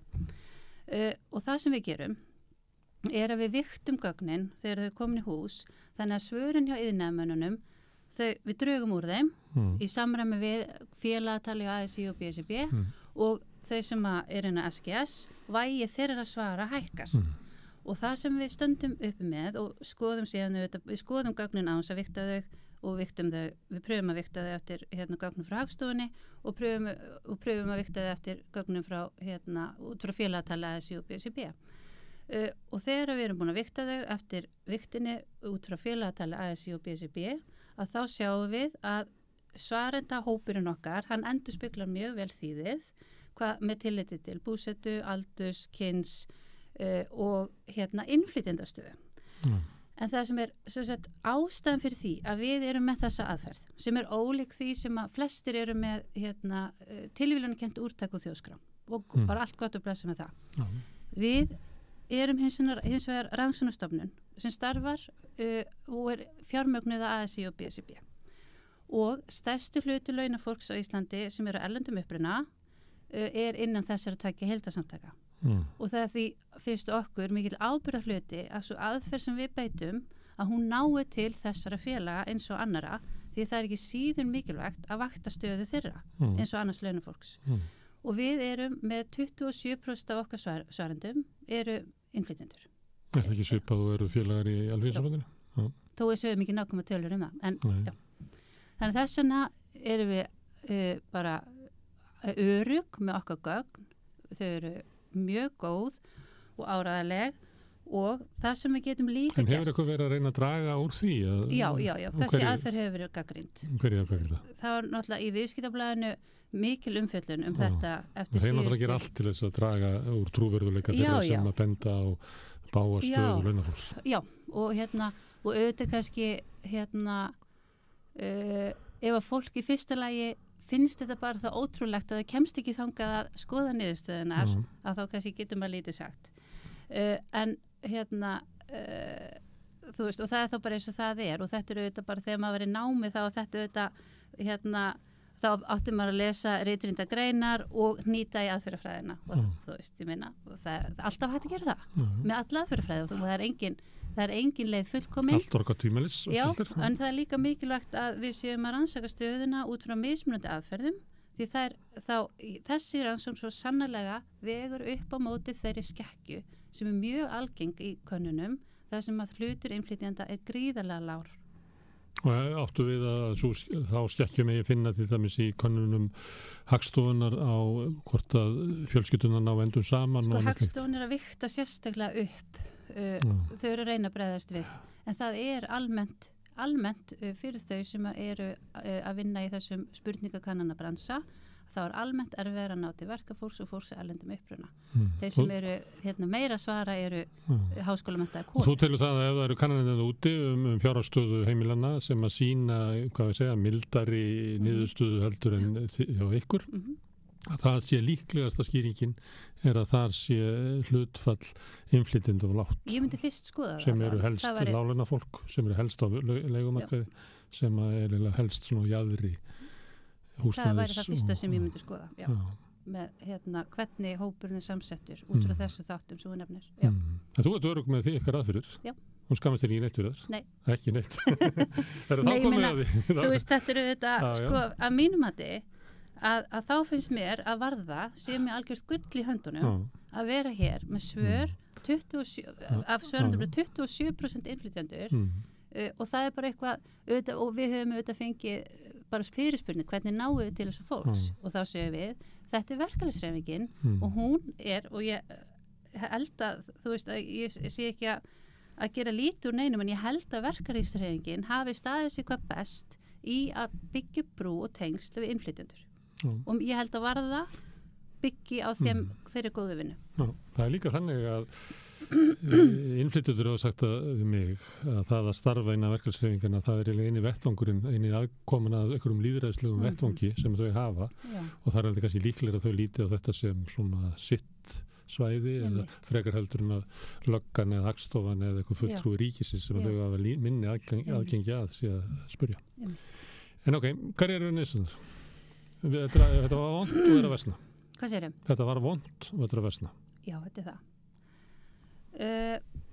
Sko, við erum með nærið því 14.200 svör á bakvið þessu gögn. Og það gerur okkur kleift að fara í mjög ítarlega greiningar. Þannig að við getum greint, þú ert í leiguhúsnæði og þú ert þetta og þú ert hitt og og það eru þetta mjög margt í þessu niðurstöðum og flestum langar að læra að fræðast fjárhagsstöðuna og við getum komað því á eftir en mér langar að ræða það sem mér finnst skipta mjög miklu máli að það er að í fyrsta stjórnverðu fól okkur það og það var dálítið strembið verkefni fól okkur að kanna flest alla þá þætti sem tilgreindir eru í lögum jafna meðferð á vinnumarkaði það sem til dæmis bannaða mismunandi eftir uppruna, húðlit og svo framvegis fól okkur að kanna þessa þætti í þessari könnun og við setjum því spurningar til dæmis húðlit sem ég veit ekki til þess að hafa verið gert áður í íslenskum könnunum og spurjum hvort að fólk hafi orðið fyrir réttindabrótum á vinnumarkaði og niðurstöðunar okkar sína svart á hvítu að fólk sem annan húðlit en hvítan fólk sem eru innflytjendur hinsegin fólk með skerta starfsgetu eða fötlun það verði mun meira mæli fyrir réttindabrótum á vinnumarkaði á síðustu 12 mánuðum heldur en aðrir sem að falla ekki þessa hópa hinir, já svo kallar venjulegir íslendingar. En hver er munurinn? Er það ef ég er hvítur miðaldra kall þá er það 20% sem að fá þetta en ef ég er svört kona þá er það bara 90%. Hver er svona, getur gefið mér eitthvað svona? Já, ég gefa tölur. Eitthvað svona smá hugmynd hversu munurinn er mikill? Já, það getur vel gert. Þetta er meira en sjónamunur. Þetta er miklu meira en sjónamunur, já. sko, sjáum til dæmis, það eru rauninni þau sem eru líklegust til að verða fyrir réttindabrotum á vinnumarkaður, þau sem eru með annan húðlit en hvítan. Þannig að þá eru, sko, ef þú ert innfæddur, eða þú venjulegur, að þá eru bara 18% sem hafa orðið fyrir einhvers konar einu broti á síðustu 12 mánuðum, en hlutfallið 33% af þeim sem eru með annan húðlit en hvítan. Já. Og það er fyrir utan síðan þau sem hafa lent í fleiri menn einu broti. Og þetta er þá að hafa fengið greitt rönglaun, hafa ekki fengið kjarasamningsbundnar hækkanir, hafa ekki fengið greitt fyrir yfirvinnu og svo framvegis. En náðu þið aðgreina innfædda sem eru með annan húðlit? Við gerum það ekki þessu. Það er orðið smátt, já. Og svo er náttúrulega annað sem við gerum líka í þessari könnun, að þá gerum við greinamun á innflytjandum og fólki með erlenda bakgrunn. Að því að við erum með svo mörg svör. Þannig og fólk það með erlenda bakgrunn er fólk sem hefur annarri kynslóðar innflytjendur og ef þá annarkvörtur báðir eða annar foreldri erlend og við sjáum að þeir sem að tilheyra þeim hópi, þeir eru ekki heima með innfættum, þeir eru ekki heima með innflytjendum og þetta er svo sannarlega sérhópur og hann stendur mun verð heldur en innfættir. Og er eiginlega nær innflytjendum. Já, nær innflytjendum og stundum verri. Þá getur við sagt að það taki 300 ár að jafna hlut fólks, marga kynslóður. Með við þetta. Já, með þetta. Önnur kynslóð er bara komin hálft skref í áttina að vera innlimað. Akkurat. Það er bersýnilegt. Herðu, en brot sem er brotið áður að vinna, þau konuðu eitthvað meira, en býtum við langar að spyrja einu áður. Kallar á konur, hvað er hlutfall á þeim? Með brot á vinnumarkaði. Það voru aðeins herra hlutfall kalla sem voru fyrir brotum á vinnumarkaði, veldur konur. Það er svona eini mælikvarðin, svona heildamælikvarðin sem kallar koma að vera út á veldur konur. En annað sem er konuð? Síðan er það náttúrulega varandi réttindabrótin. Já, réttindabrót eða eitthvað sem að þú er ekki fjárhagslegt. Já, við erum að kanna líka núna líðan, þá andlega líðan og líkamlega heilsu og starfstengda kulnun. Það er svona fyrir utan fjárhagsstöðuna þessu svona stóru þemu í könnuninni. Og það sem við rauninni vorum að gera núna var með starfstengda kulnun að við byggum til nýja starfaflokkun að því að það er svona starfaflokkanir sem eru til, við gátum þá aldrei og við höfum notað það en aldrei unnu úr því að því við gátum til dæmis aldrei tekið saman fólk sem starfi ræstingar, það fór einhvern veginn á milli hópa og maður gæti aldrei tekið það sér og við séum að það er mjög hátt hlutfalli á fólki sem starfi ræstingar sem að þú veist greinist í þessu, þetta er ekki klíníski kvarðar sko, en með starfstengdakulnun og við ætlum að gera meiri greiningar á því síðan í framhaldinu. En við erum auðvitað núna með eitthvað svona skýrslu með alveg fullt af niðurstöðum og við munum síðan vinna meira úr þessu og það er mörg svona áhugaverð trend sem við ætlum að vinna meira með. Og þú tilur þetta að vera einstaka mynd af samfélaginu? Þetta er... Ef þú hefur náðu í íslensku samfélagi þá ætti að leggjast yfir þetta. Það er bara þannig. Já, það er bara þannig. Og ef fólk er áhuga á að bæta samfélagið okkar, þá ætti það svo sannarlega að skoða þessa skýrslu því að það er svo skýr munstur í henni. Það er svo auðvelt að sjá hvar aðgerða er þörf. Það hefur nú komið fram í fyrri skýrslum ykkar svolítið að það kemur í ljós og það sem að dregur þið niður í fátakt ef við má tala um efnarslega þáttinn. Það sem að eigur líkundur á að þú farið í fátakt er náttúrulega ég myndi kannski á ykkur og bara öllum að þú missir heilsuna, þú ert ekki.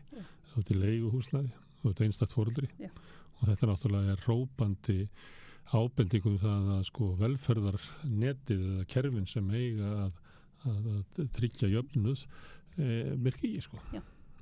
Og þessi býstu við að þetta komið fram með okkur enn og aftur. Já, það er náttúrulega sko staða einstæðra foreldra er áberandi verst. Og og það er náttúrulega sko, já, þeir standa langverst og næstu eftir þeim er það innflytjendur og næstu eftir þeim er það svona til skiptis einhleypir sem eru þá einir að bera kostnað af húsnæðinu sínu og síðan fólk með erlendan bakgrunn. Það er aðeins svona misjandi eftir mælikvörðum. Þannig að ef að maður réði ykkur að þá myndi maður beina aðgerðum á þessu hópa. En þetta eru jafnfrandir hópar sem eru langmestu mæli á leigumarkaði. Þannig að þú myndir byrja á því að laga leigumarkaðin eða húsnæðismarkaðin Já, það alveg augljóst. og svo vera með aðgerðir til þess að styðja einstæða foreldra. Já, og ég minna, og þeir sem eru að leigumarkaði búa bara við svo íþingjandi húsnæðiskostnað að það er náttúrulega valla sambarlegt við þá sem eru í eigin húsnæði og að það augljóslega sko, og þetta er svo sko leiðilegt sko að þeir hópar sem að standa vestfjárhagslega eru í mestum mæli á leigumarkaði og eru hæst hlut og þeirra eru með yfirdrátt, smálán, lán hjá vinum og fjölskyldu og svo framvegis og allar dýrustu leiðina til að draga fram lífið og það er auðvitað alltaf eitthvað sem græðir á því. Einmitt af þeim hóp sem síst skildi græða á. Og þegar að stjórnvöld bregðast við vanda þessa hóps og þá er tilneikin oft til þess að hækka húsaleigubætur sem að leiða bara til hækkunar á húsaleigu. Þannig að það er umvel styrkur til leigusala og leigjendur eru bara að flytja á milli. En þannig að húsnæðismálið eru umverulega svo stór breyta, það er eiginlega ekki hægt að tala ef við tökum svona einhvern hóp eins og einstæða foreldra að þá eiginlega verður að tala um einstæða foreldra í einhúsnæði og einstæða foreldra í leiguhúsnæði.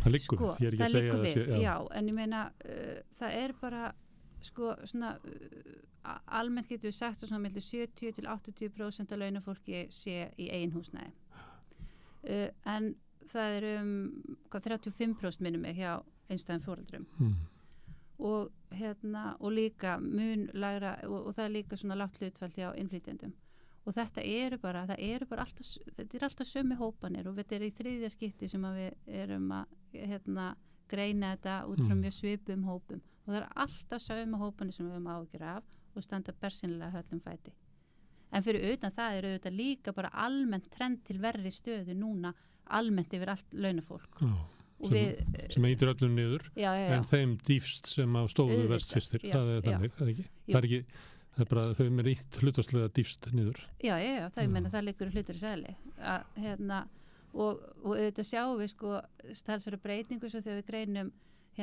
fólk sem eru eigin húsnæði á móti fólki sem eru leiguhúsnæði að þá hefur staðan vestnað meira hjá þeim sem eru í eigin húsnæði en hún er bara hún er næstu því, hún er aðeins verri hjá þeim sem eru leigjandi, hún er bara svo vond fyrir þannig að núllpunkturinn var hvað sem er svo hræðilegur sko þannig að staða þeirra er munverri en við sjáum auðvitað að því við greinum spurðum þá sem eru eigin húsnæði hvernig húsnæðislán þau eru með og við sjáum trend þar líka á sjálfsögðu og það eru þau sem eru með blöndu lán og þau sem eru með lán að breytilegum vöxtum sem eru í talsvert meira mæli með verið fjárhagsstu. Sem er búið að aflæsa og við vitum það og vitað allir að það eru framundan það verður miklu fyrir fjölskyldur sem lenda einmitt í þessu. Þannig að það má búast við miklu áfalli til þeirra sem eru með þessi lán og eru eigendur og þau geta lent í verið vanda og líklega bara brunnið upp eigið fyrir það. Því bankarnir bjóðast bara til þess að varpa þessu aftur fyrir þá til að eigið fyrir búið og þá líklega hendar þeim út bara eins og gerðu 2009 og 2010. Herðu, en ég heyri alveg á þér að þú myndir vilja að þessar rannsóknir ykkar hefðu meiri áhrif svona frá því að þið byrjuð að gera þetta að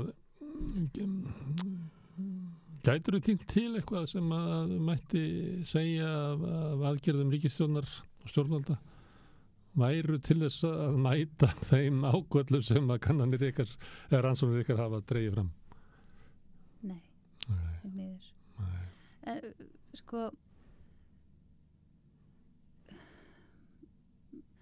það eru þetta búið að hækka barnabætur en það sjást þess engin merki sko. Það sjást þess engin merki en þessi könnun er líka lögð fyrir eftir kjarasamningana þar sem hún er lögð fyrir í febrúar og fram í til 1. mars það sem hafa komið skattabreytingarnar og stór hluti búin að fá launahækkun og skattabreytingarnar á mánaðamótin en við sjáum þess ekki merki að það hafi skilað árangri þetta er könnun sem nær samt svolítið inn í verðbólguna þannig að við erum að sjá afleiðingarnar af efnahagsáttan sem er núna og ekki verið að skána síðan þetta var því það engar hækkanir komið og verðbólgan heldur áfram að býta og engar ráðagerðir að hækka þessar bætur mitt ár eins og kannski væri tilefni til eins og barnabætur og húsnæðisbætur. Og það eru þetta bara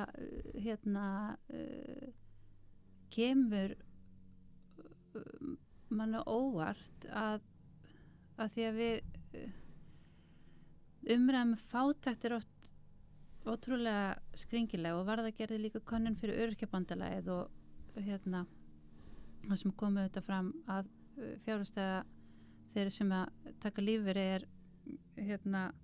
mjög slæm en það breytist ekkert í kjölfarið og það sem við höfum gert og gerðum fyrst skipti með Öryrkjabandalaginu og við höfum síðan gert í okkur könnunum síðan það að spurja hvort að fjárskortur og síðan 12 mánuðum hafi komið veg fyrir að fólk að geta greitt eitthvað svona grunnþætti fyrir börnin sín og þá sjáum við bersýnilega að börnin auðvitað hafa ekki sömu tækifæri og börn þeirra sem eru betri fjárhagsstöðu og það eru fólk sem eru sömu hópum og við erum sífellt að benda á að hafa það mun verð en aðrir sem að líða fyrir það og ég man þegar við og það áttu við tómstundir það eru tómstundir bara klæðnaður bara að geta farið í ammæli til vinar þú veist þetta kostar allt að þáttaka einhvern veginn í samfélaginu kostar því miður alltaf þannig fátt að því jaðarsettu börnin já og ég man einhvern veginn fyrst þegar við notum þessa spurningu að þetta hlýtur að hreyfa fólki að verða til þess við getum allavega ekki sakast við börnin það en ekkert breytist Nei, það hjörtu mannana eru köld og þau eru bara varin fyrir þessu það hefur tekist það oft áður að sætta sig við barnafátækt selt sér það að þessi fóreldurum að kenna eða þá að það þýði ekki að bjarga þessu fólki ég veit ekki hvað drífur áfram þessar ákvarðanir því að þetta eru ákvarðanir því að stjórnvöld ákveða dag eftir dag að halda ástandinu óbreyttu það er ekki bara ákvörðun að breyta þessu það er líka ákvörðun að viðhalda þessu Herðan að þú talar innflytjendur og húðlit og við vitum það að innflytjendur eru hlutfallslega fleiri meðal lágtekjufólks, hlutfallslega fleiri meðal leigjenda, hafa veikari félagslega stöðu, erfiðari aðganginn í samfélagið, líklega til þess að broti gegn þeim. Þannig að þar erum við komið með þegar við erum að tala aðgerðir til þess að bæta húsnæðismarkaðinn að auka aðstóð við barnafjölskyldur einhver með einstæða foreldra en þannig erum við kannski síðan með aðra vít sem er það að tryggja það að fólk sem eru innflytjendur hafi svona eiginlega sama aðgengi umfram þetta, eða ekki? Umfram það að hækka eða hafa meira húsnæði umfram það að hafa betri barnabætur en þá kemur alltaf önnu breyta þannig inn er það hvort þú sért fullgildur í samfélaginu og það er ég ætla ekki að byrja kannski að leysa allar ráðgátu lífsins en hvaða aðgerðir eru til þess að bregðast við þessu?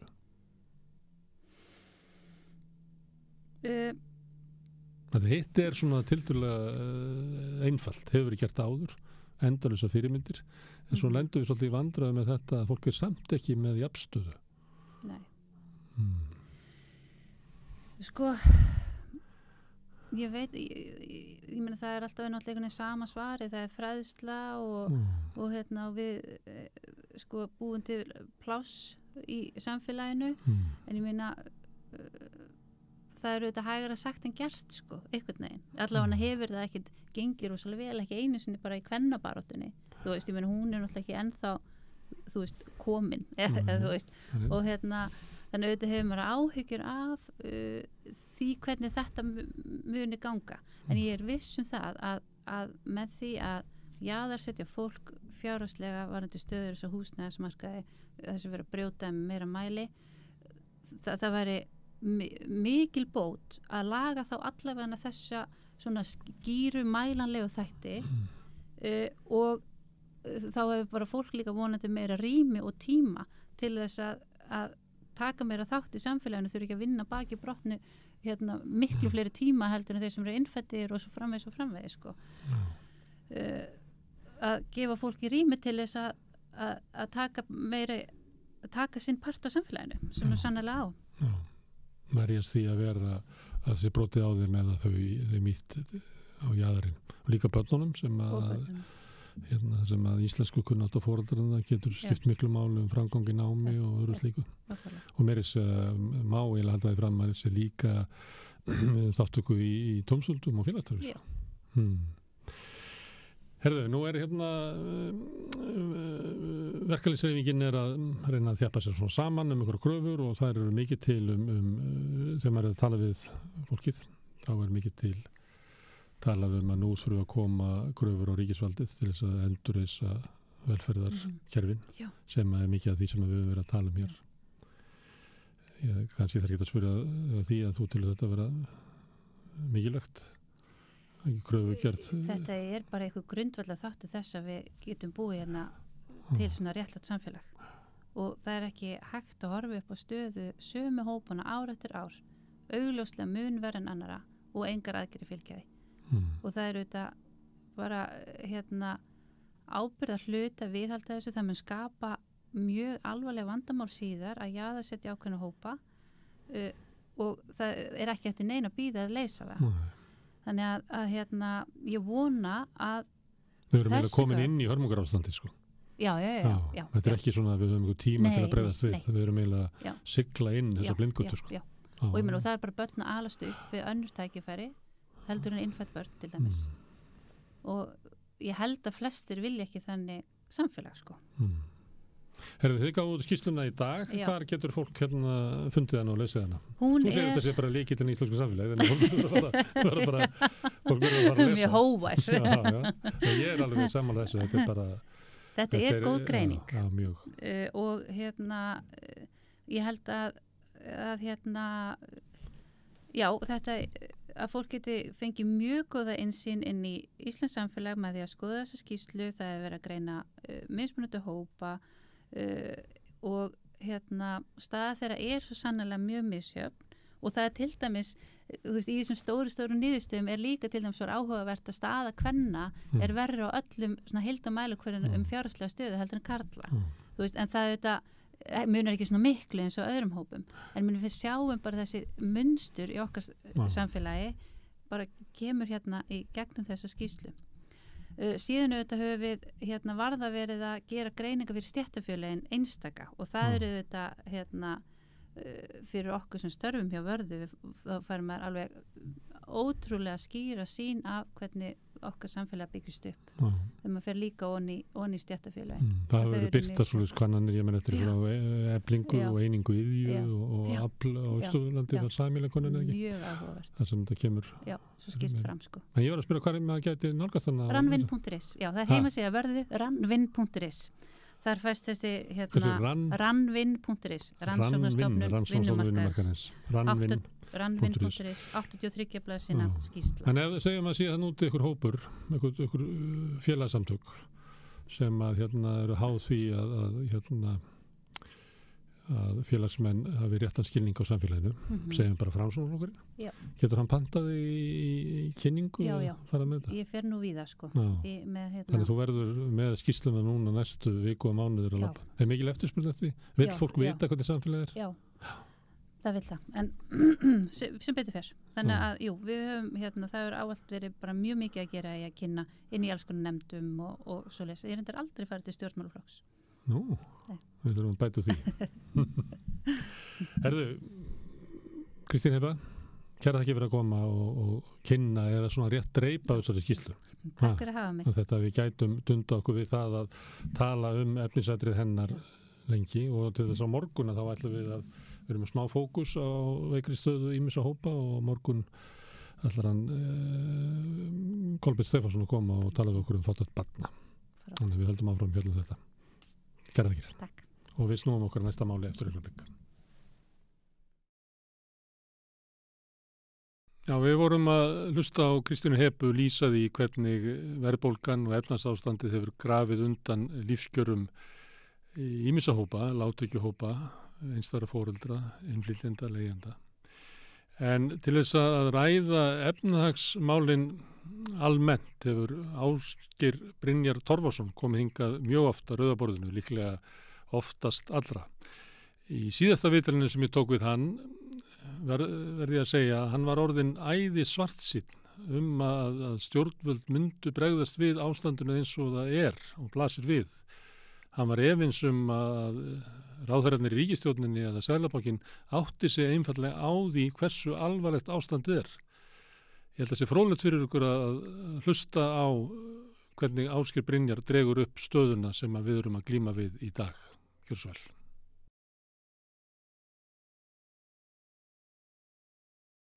Já, herðu, það óstjórn í efnahagsmálum ákveðu að kalla þennan dagskrárlið Ásgeir Brynjar Torfason. Vertu velkominn. Takk fyrir. Sko ástæðan náttúrulega verðbólgumælingi sem birtist í morgun. Það bara gusast út verðbólga bara út allt. Fastina verður meira að ferða upp. Já. Síðan eru fréttir 68% samdráttur í byggingaframkvæmdum samkvæmt rannsókn samtaka iðnaðarins sem að bendi þá til þess að húsnæðiskreppan sem að bara ganga frá lífi margra, hún bara að versna. Já. Þannig að þessum ákvæði kallir þetta bara óstjórn í efnahagsmálum, ekki bara að fara að orða það þannig? Jú, þetta lítur bara verr og verr út, hægt og rólega. Ég veit ekki, ég nenni eiginlega ekki að endurtaka aftur það sem við erum búin að tala áður, kostnaðarverðbólgan, eftirspurnaverðbólgan, myndumst á hagnaðarverðbólguna síðast, nú farið að kalla hana í Bloomberg, græðgisverðbólguna. Sem kemur bara, og Evrópski Seðlabankinn farin að tala það í ræðum aðalhagfræðings og svona að fyrirtæki vilja græða og það þeirra eðli. Þau eru hvött til þess. Og nú hafa þau tækifæri til þess og þá bara gera það að því þau geta það. Ekki að þau þurfi þess, heldur bara að þau geta það, þá gera það. Og það drífur verðbólguna áfram, en ekki í þessari víxlverkun launa, ekki að því að launakostnaðurinn sé að hækka, svo heldur bara að því að þau geta hækkað og þá gera það og nýta tækifærið og það heldur verðbólguna áfram. Maður sér úti verðbólguna vera að fara niður samt í Evrópusambandinu því þar samkeppni á markaðinum. Maður sér fasteignaverð í dag í Svíþjóð vera að fara niður ennþá meira. Já, bara nafnvirði, ekki bara raunvirði. Já, en hér annars vegar fákeppnin sem að ég held, það vantar tölur, það mjög skýrar tölur í Bloomberg yfir hvernig svona cirka 2/3 af verðbólgunni sem mismunandi eftir mismunandi löndum, en 2/3 yfirleitt komin til vegna hagnaðar fyrirtækjana. Það ekki út af því að aðföngin eða launin hafi hækkað, heldur eru fyrirtæki bara að sækja sem í hagnað. Já. Nýta sér ástand verðbólgunar þar sem að verðskinni dofnar og svona hugmyndur að það sé svona næstu eðlilegt að verða ekki og þá bara keyra það verðu upp. Og hér vantar þessa tölur, hér fákeppnin enn meiri á þessari eyju heldur en út í Evrópu og svo sér maður meira segja bara PR-deildir hagsmuna fyrirtækina vera farin í að reyna að tala það að þau séu nú ekkert að hækka þetta mikið. Þannig að það bara búið að snúa upp í einhvers konar fjölmiðla áróður en við fáum ekki tölunar sem liggja fyrir í Evrópusambandinu hver mikill hluti af verðbólgunni komin vegna hagnaðaraukninga fyrirtækjana. Síðan erum við með þennan húsnæðismarkað hér sem var náttúrulega í miklum vanda, það verður eiginlega rekjan alveg aftur í fjármálahrun, það var ekkert byggt svo lengi og svo þarf að vinna það upp og svo koma Má eiginlega rekjan aftur til einkavæðinga húsnæðislánanna 2004 til Íbúðalánasjóðs sem nú önnur hörmungin sem hangir yfir. En í viðbót við þá krísu kemur annars vegar ferðamannabólan sem var þó að koma fyrir í Airbnb bólu meðan það var verið að byggja hótel en ferðamannastraumurinn eykst ennþá meira þannig að jafnvel þó hótelin fyllist þá þarf bara ennþá meira Airbnb íbúðum og ennþá meira fólki til þess að sinna túristunum og það fólk verður að búa ykkur staðar. Og þannig að fasteignaverð hér ekkert að fara að lækka þó að það hafi verið vonin með vaxtahækkununum og kælingar hugmyndirnar með vaxtahækkununum og svo heyrir maður bara hagfræðingarna koma í dag og tala að þetta kalli nú á enn meiri vaxtahækkun Seðlabankans í maí, en þeir allir menntaðir í þessari hagfræðadeild upp í háskóla sem reyndar illilega gjaldþrota og ætti eiginlega bara að senda hagfræðingar til náms í útlöndum, því það hagkvæmara heldur en að reka þá deild sem hérna og þau tala í raun og veru öll eins og að ekkert hafi gerst í hagfræði síðastliðin 20 ár og ekkert sé að gerast í umræðu út í heimi. Ég veit ekki hvort þau hafi ekki efna á áskrift af Bloomberg sem ekki dýr eða Financial Times og bara þetta eiginlega það svolítið hérna, þungur tónn í mér að því þetta eiginlega eins og að vera bara út í Sahara að tala snjó sko.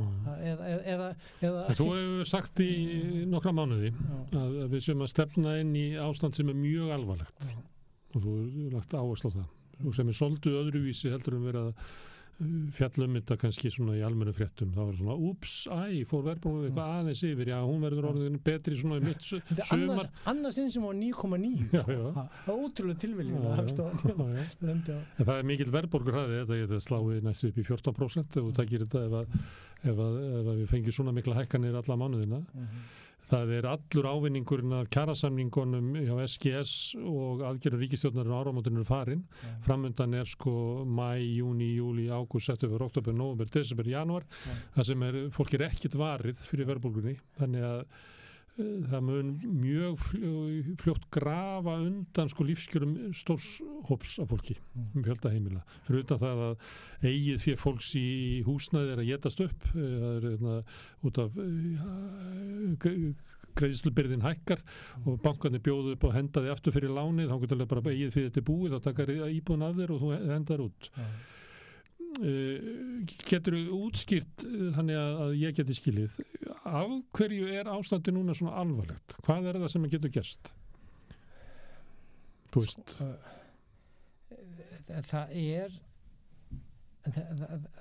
þetta svona sambland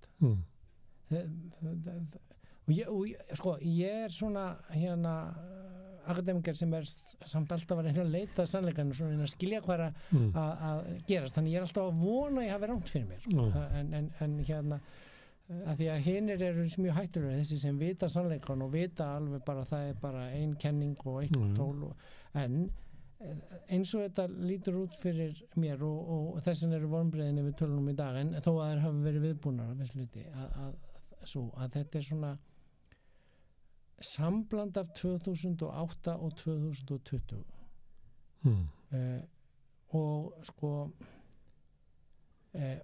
og það sem eiginlega verst að eins og ég var að segja allir hagfræðingarnir eru menntaðir hjá seðlabankastjórunum núverandi það sem stýrt eftir peningamagnskenningunni sem við höfum farið hér yfir nokkur sinnum áður það ein kenning en ekki náttúrulögmál og það eru margar aðra kenningar og verðbólgan núna rosalega flókin. Það allir sammála það út í heimi sem ég hlusta og les í Financial Times og Bloomberg. Þetta ekki einhverjar kímar internetsins eða einhverjar sellur skringilegra jaðarhagfræðinga. Þetta bara orðið megin straumurinn í umræðinu út í heimi. Og það áhugaverð. Þetta skepna sem að peningamarkastkenningin ræður ekki við. Ekki einarlega. Og eins og við Þorvaldur Gylfa fór hérna yfir með þér og að horfa síðan á efnahagsstjórnina byggjast annars vegar á þessu og hins vegar á stefnu fjármálaráðuneytisins og fjármálaráðherrans þar sem að ekkert má gera til að bregðast við þessari lífskjara krísu og sem að fleiri að fara að deyja og líklega af hjartaáföllum og sjálfmorðheldur nú COVID og þá gátum við gert alls konar aðgerðir af því að þá voru allir í hættu og efnað fólk í hættu og þá var hægt að safna fyrir með þess að engaðilar bara fyrir öndunarvílum þó að síðan hafa komið ljós að þetta nú samt fólk sem kynni á það það ekki hægt að kaupa sér frá öllum vanda en núna það ekkert mál fyrir svona gauðra að vera að stýra fjármálaráðuneyti að stýra Seðlabanka í góðari en þegar að á reynir og við erum í á svo margan hátt núna að reyna á svo marga liða því við komum út úr COVID með þau vandræði í alþjóðahagkerfinu, tímabundu verðbólguna sem við vorum að búast við út af endurreisingunum þar og síðan þetta stríð sem kveikir í verðbólgubálunu og sem síðan núna eins og við höfum nokkur sem farið yfir orðin, ég leyfi mér að segja, hálf óstjórnleg allavega hér á landi. Út í Evrópu þó samkeppni og fyrirtækin komast ekki upp með nema upp að vissu marki. Þar Seðlabankinn að reikna með að fara úr 3,25 kannski upp í 4%. Þar verið að reikna með að verðbólgan komi niður í 2,8% í lok þess árs en nái markmiðinu 2% mitt ár 2025. Við erum ekki þar. Nei, við erum bara við erum bara langt frá því sko. Ég held að þessu bara hefur að spá því að það verður heppin eða fyrir undir 7 eða undir 6,5 í lokasins sko.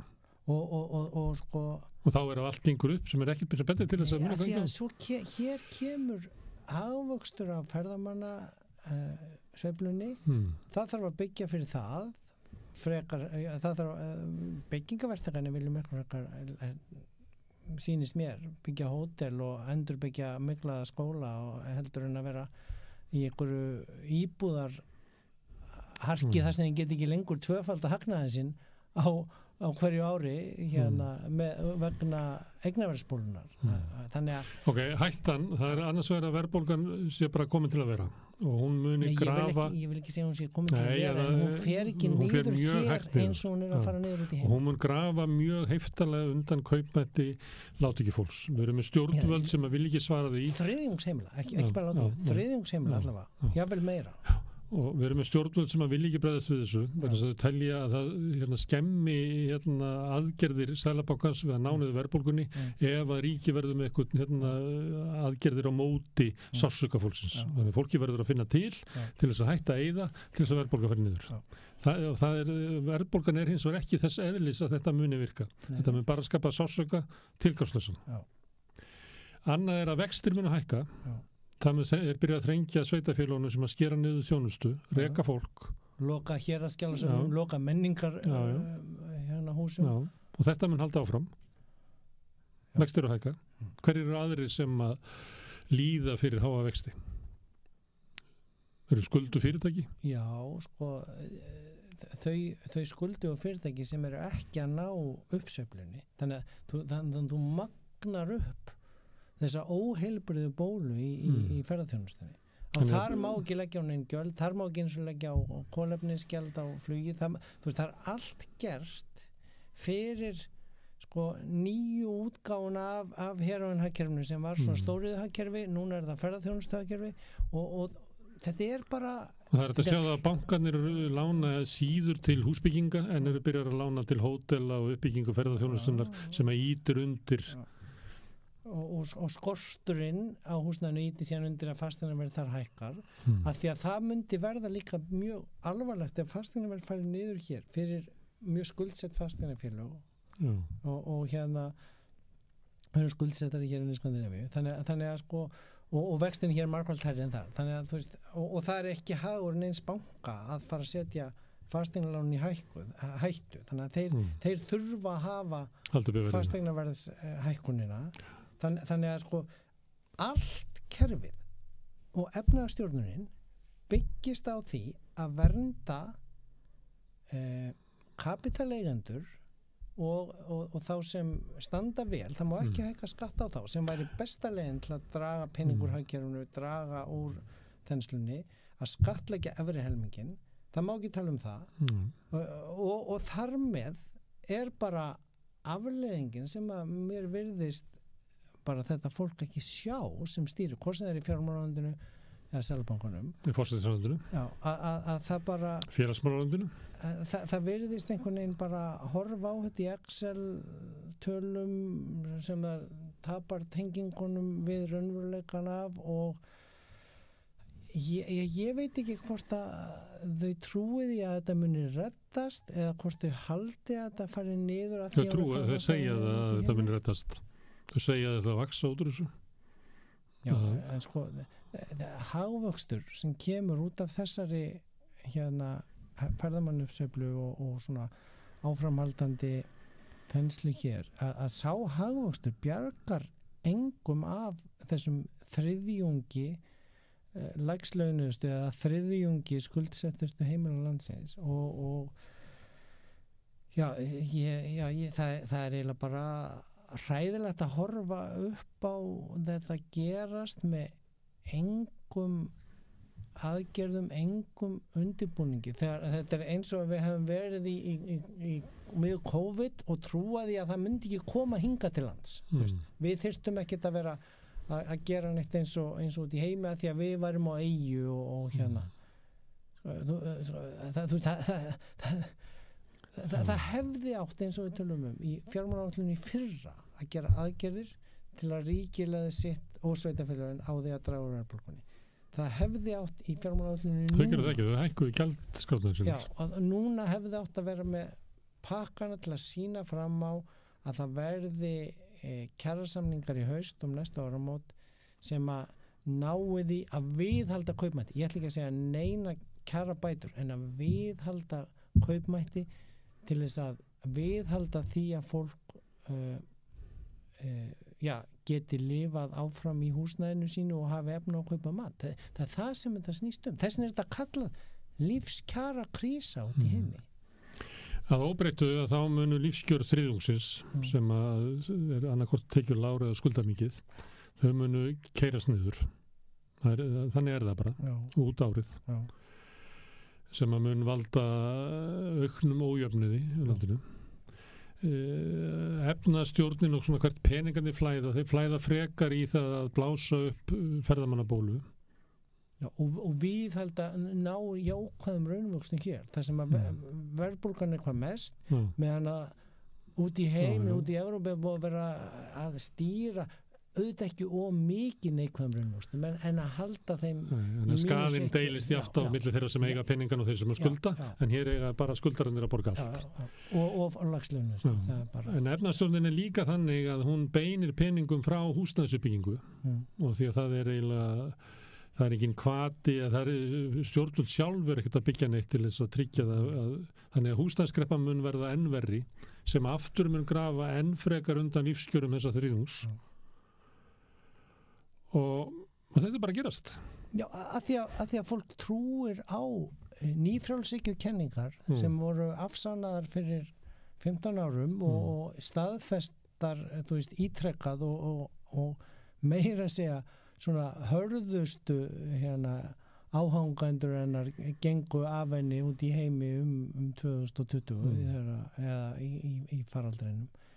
En hér einhvern veginn er eins og þetta sé bara eina hagfræðikenningin og eina stefnan sem að geti að markaðurinn mun leysta, það megi nú ekki vera með afskiptin á markaðin, það sé ekki hægt að gera neitt í þessu, þannig að við verðum bara að vona þetta reddist. Stundu spurt að því hér, hvort að kannski er þetta ekki fólk sem að trúir á þessar kenningar. Kannski er það bara þannig að þessi stefna færir mikinn auð frá þeim sem að skulda til þeirra sem eiga, til þeirra sem eru með lága tekjur, til þeirra sem eru með mikla tekjur og mikla regnir. Það sé ástæðan. Þetta kerfi sem að þjónar vel þeim sem að stjórnvöld að þjóna. Og svo skreitaði það bara með einhverjum kenningum og tala eins og þetta séu lögmál. Og þú sér að það var Kastljós í gær, Stefán Ólafsson og nú man ég ekki hvað hún heitir frá samtökum atvinnulífsins. Og hér er búið að vera að hrópað allt síðasta ára að laun og launakostnaður á Íslandi sé svo hæsti í Evrópu eða OECD eða heiminum bara leika við og kjarabætur hér séu það mestu og hæstu þannig að þið geti ekki verið að kvarta og kjarabætur teknar frá botninum eftir 2008 þegar eftir að laun voru búin að halverast sem hafi hvergi annars þar í heiminum gerst svo mikil kjaraskerning Kjaraskerningin eftir hrun hér það var gríðaleg og þú getur þá bætt kjör töluvert mikið prósentulega frá þeim lága botni en síðan að laun hér séu svo há sem er alveg rétt en Stefán Ólafsson bara bendir á það í óskup einfaldri skýringu með gögnum frá Evrópsku hagstofunni að teknu tilliti til verðlags að þá sé launakostnaður fyrirtæki hér bara mjög lágur. Við erum þar á milli Ítalíu og Spánar, ef maður rétt. Við erum Suður-Evrópu. Og þá samt haldið áfram í einhverjum debatt þessar tölur, sko. Já. En það allt fólk sem hefur búið í öðru landi eða hefur farið til útlanda, sko, veit að það miklu dýrar að lifa á Íslandi en úti. Þannig að launin hér eru miklu minni þó þau séu herri að nafnum til og ég meina, ég var og bókmenntahátíð fór í fjallgöngu með Alsír bókaútgefandi sem býr í Sviss. Hann fékk alveg sjokk þegar ég þurfti að segja nú hvað húsnæðisvextin hér væru. Verðbólgan þar komin niður í 2,37%. Þeir eru alltaf á öðrum aukastaf, sko, hérna í Sviss og vextin kannski hækka þá húsnæðislánunum úr 1,36 upp í 1,38% og eru reynda bundnir síðan í 10-20 ára. Ég meina, þar dýrt að lifa en þar eru laun líka há en lífskostnaðurinn við alla föstu liðina við að búa þar og afgangurinn sem þú átt eftir að þú ert búin að borga allar nauðþurftinnar á allt öðrum stað en hér. Ef við myndum reyna að greina það hvaða ógnir það eru sem að efnahagsstjórnin ætti að miðast við, þá það líklega húsnæðismarkaðurinn og hann að versna. Það verðbólgan, tækin ekki að bitna á henni.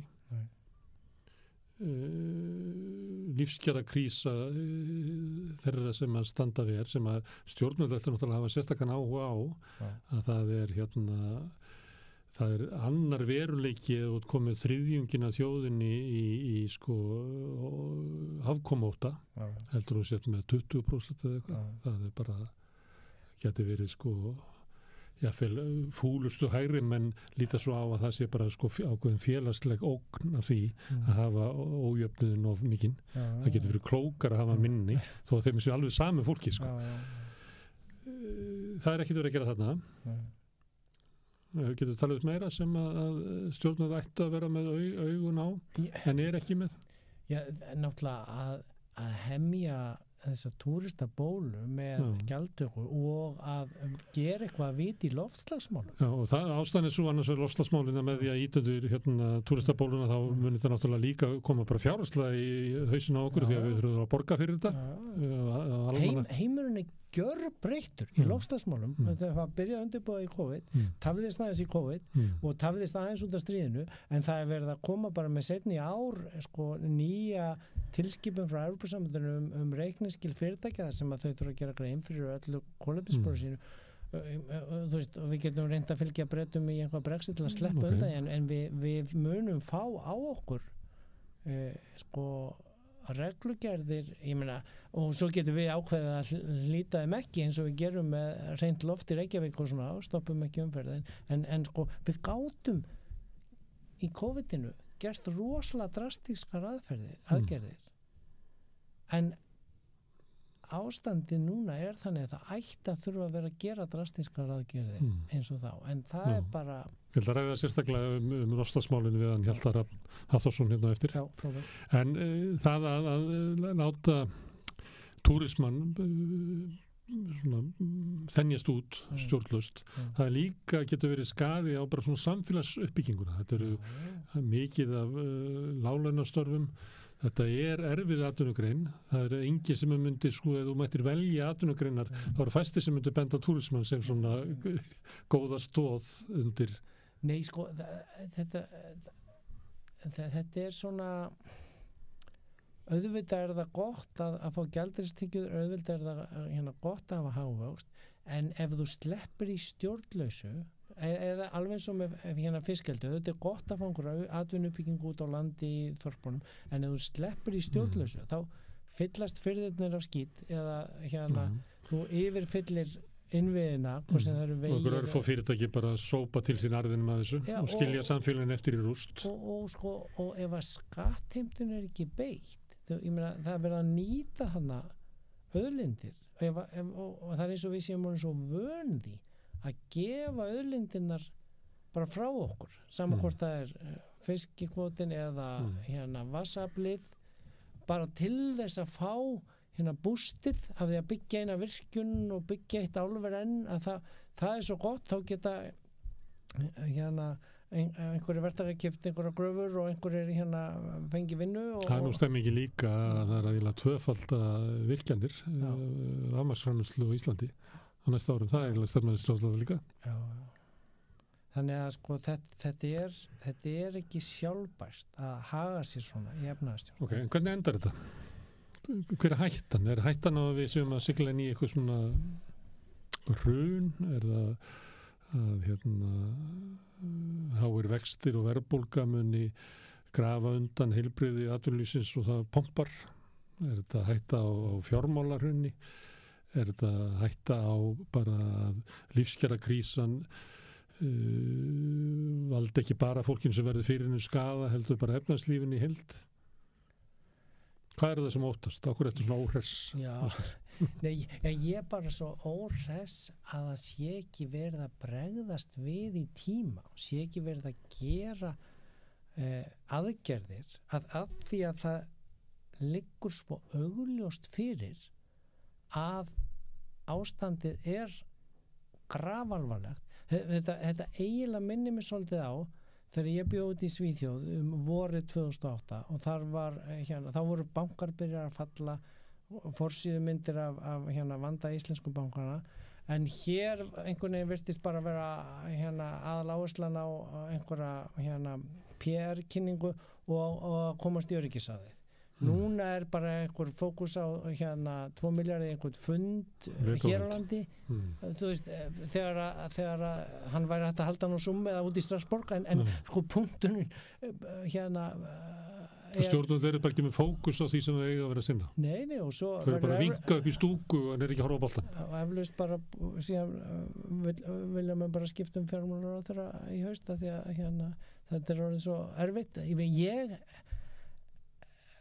sko held að sagan muni sína að þetta verði einhver versti tími í sögu Seðlabanka Íslands og ég held að sagan muni dæma núverandi fjármálaráðherra sem einn versta fjármálaráðherra Íslandssögunar ef þetta heldur svona fram sem horfir og það verður ekki gripið í neina tauman eins þar og einhvern veginn bara öllu haldi áfram að sleppa öllu lausu í því að fjármagni sópi til sín því sem það vill og að neðsti þriðjungurinn verður bara látin taka skellinn og ég ætla ekki að spá því hvort eitthvað bresti eða mótmæli eða sko, ég get ekki séð það fyrir og ég kann ekki þau fræði Það kom út í félagsfræði og stjórnmálafræði en efnahagslega er þetta alveg hræðilega óþægilegt þannig ég held ég ætli bara að fara að taka mig frí frá rauðaborðinu því ég nenni ekki að vera að segja sömu hlutir aftur og ég vona innilega að hefa rátt fyrir mig og þetta bara En uppskriftin er að þetta er ógeðstrykkur sem er búið að brugga hérna og þetta er miklu alvarlega ástand en manni virðist af umfyllun hér sko og það er sko það sem er verra núna okkur ég er svona sérstaklega súr kannski núna er að sko, það er byrjuð að koma merki út í heimi að verðbólgan sé að minnka að því að orkuferðið er farið niður það er búið að vera að gera aðgerið þar allt síðast ár og bregðast við og þú veist og þó að séu alveg líka verkföll og fólk vil fá kjara bætur en skilur það er þó tölurnar eru á mælarnir maður farnar að vísa í rétt átt hér eru tölurnar farnar bara að vísa í öfuga átt og gliðnunin að verða meiri og verri og kannski fjöldin að aukast í þessum sko í byrjun voru að tala um neðstu tíundina neðstu 10% svo voru að tala um neðsta fjórðungin nú voru að fara að tala um neðsta þriðjungin þú veist þetta er ekki eðlilegt, þetta er ekki heilbrigt og þetta er ekki sko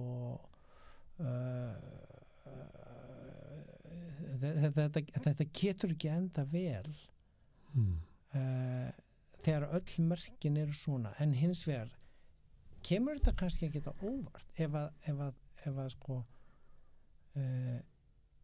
kennslan í viðskiptahagfræði byggist á að breyta engu frá því sem að var og efnaðarstjórnunin frá þessum tveimur meginstöðum fjármálaráðuneytisins og Seðlabankans byggir bara á hugmyndum að svona sé þetta og þetta sé það sem við eigum að gera, hækka vexti og þá munir verðbólgan koma niður, að þá ég ansið sættur að því verði haldið áfram. Ég veit ekki, síðast var farið upp í 18%, ég veit ekki hvar mörkin liggja núna, en sko á einhverjum tímapunkti þarf raunveruleikin að birtast þér, ef þú situr við þessa stjórn og þú færðan í andlitið raunveruleikan,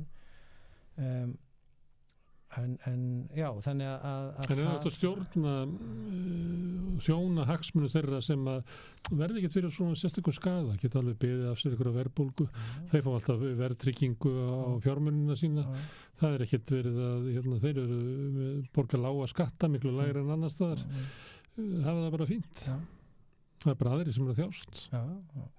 Og ef að við erum sko með þannig viðhorf. Við erum með það, og bæði Seðlabankinn og fjármálaráðuneytið segja til dæmis við verkalýðshreyfinguna að hún verði bara að geta hófs, hún verði bara að taka á sig þessa þjáningu. Þetta ekki fólk sem að þjást sem að segja þetta. Þeir hafa það ágætt, bæði Ásgeir og Bjarni Ben og allir sem að þeir þjóna, það var bara fínt. Og sko, ég var á bókmenntahátíð svolítið helgina og það svona mjög góð leið til að halda svona hausnum hreinum ef maður lesa mikla hagfræði, að lesa skáldsögur líka eða að fara á bókmenntahátíð.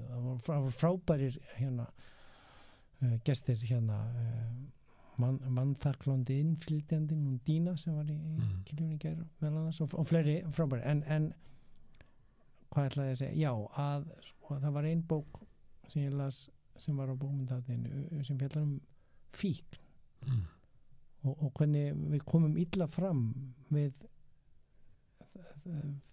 þá fíkla og þá sem minna meira sín í samfélaginu og sko þessi bók lýsir því ótrúlega vel og ég var eiginlega þegar ég fór síðan aftur í að lesa hagfræðina sko að reyna að nota þetta sem greiningatól þessa bókmenntasögu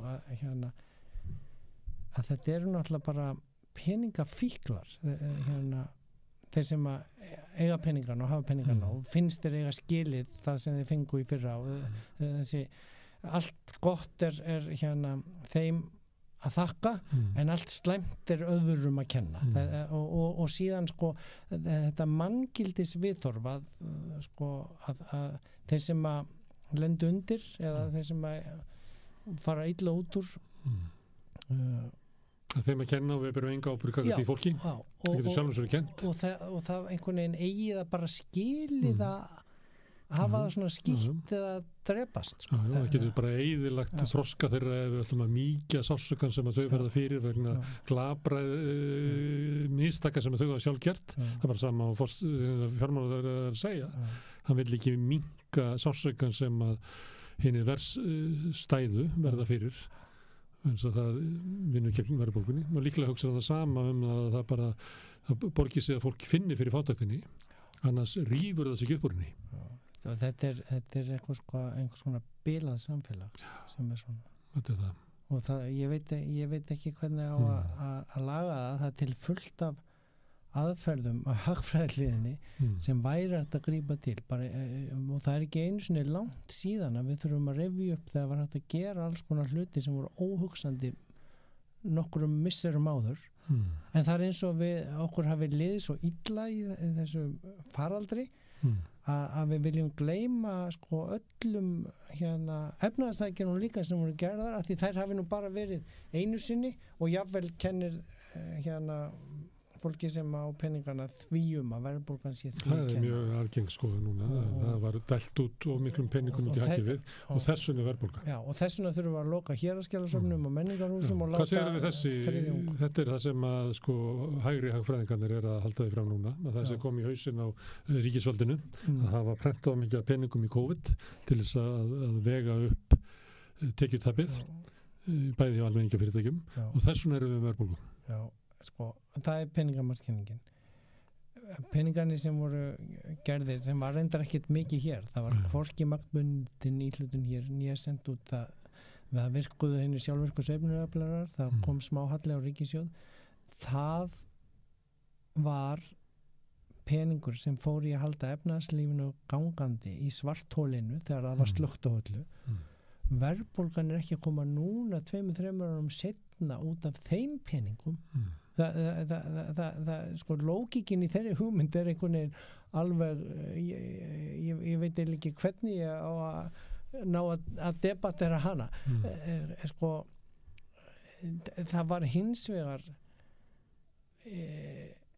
haldið áfram í útgjöldum sem að hluta til leitu til verðbólgunnar. Hún ekki en það sem ég meina með fjármálaáætlun í fyrra, að ríkið hefði getað sko dregið úr alls konar útgjöldum sem var sleppt lausum í COVID og aðalega að ná jafnvægi með því að auka skattheimtuna, ná tilbaka upp í hallan en ekki að halda áfram með hallan eftir COVID, að því þau vöndust á það að geta það að því það ekkert svarthól núna sem þarf að fylla, það ekkert atvinnulífstopp sem þarf að hérna halda á lífi eða fólk sem heima og þarf að fá hlutdeildarbætur, skilur.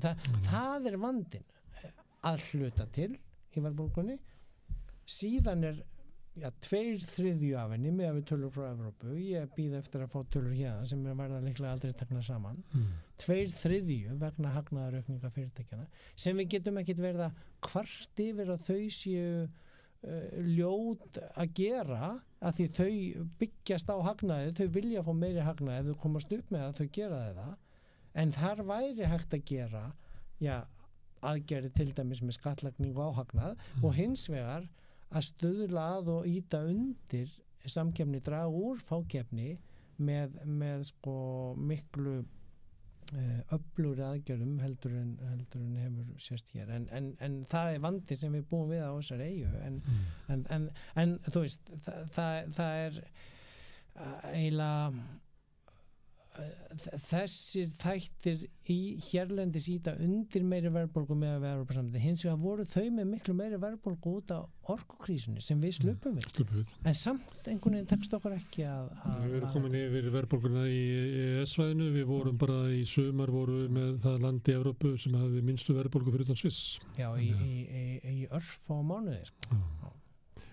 Herðu, þú ert ekki bjartsýnn Ásgeir Brynjars? Nei, því miður. Ég bara, eins og ég segi, ég vona að ég hafi ránt fyrir mér, en ég ansið hrættur Og þú ert að hóta því að kom ekki hérna við rauðaborðið og meðan svona svartsýnn? Það ekkert gaman að vera hérna. Ég verið að ríkja við það, þá munum við ekki sjást hérna nokkur næstu ár, því að ég held að ástandið muni verið að varið lengi. Ég ætla ekki að Þannig ég treysti því að þú brjótir þetta loforð kom ekki fyrir en að sjá þetta í sólar. Það getur mjög margt gerst en þetta eru ótrúlegir tímar sem við erum að lifa í efnahagslífinu, í heiminum og það einhvern veginn alveg stórfurðulegt að það sé ekki meiri umræða hér á landi heldur en bara hérna við rauðaborðið á einstaka öðrum stað. Herðu, takk ég kærlega fyrir Ásgeir Brynjar.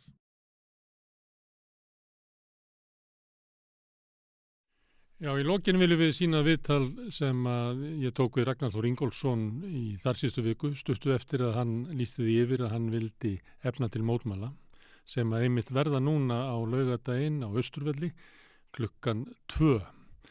Í viðtalinu fer Ragnar yfir það hvers vegna vill mótmæla, hvers vegna aðrar aðferðir hafa ekki dugað eins og samningaviðræður, verkfallsbarátta hefðbundin sem hann hefur leitt inn í VR og hvers vegna hann telur að eina leiðin til þess að stjórnvöld stjórni í takt við vilja almennings sé að almenningur sé út á götunum og láti í sér heyra.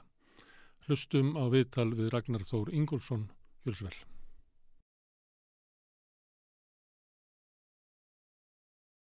En við ætlum að byrja á Ragnar Þór Ingólfssoni, formanni VR, sem að hérna í síðustu viku boðaði við rauðaborðið mótmæli og mér langaði að fá þig til þess að ræða það aðeins betur.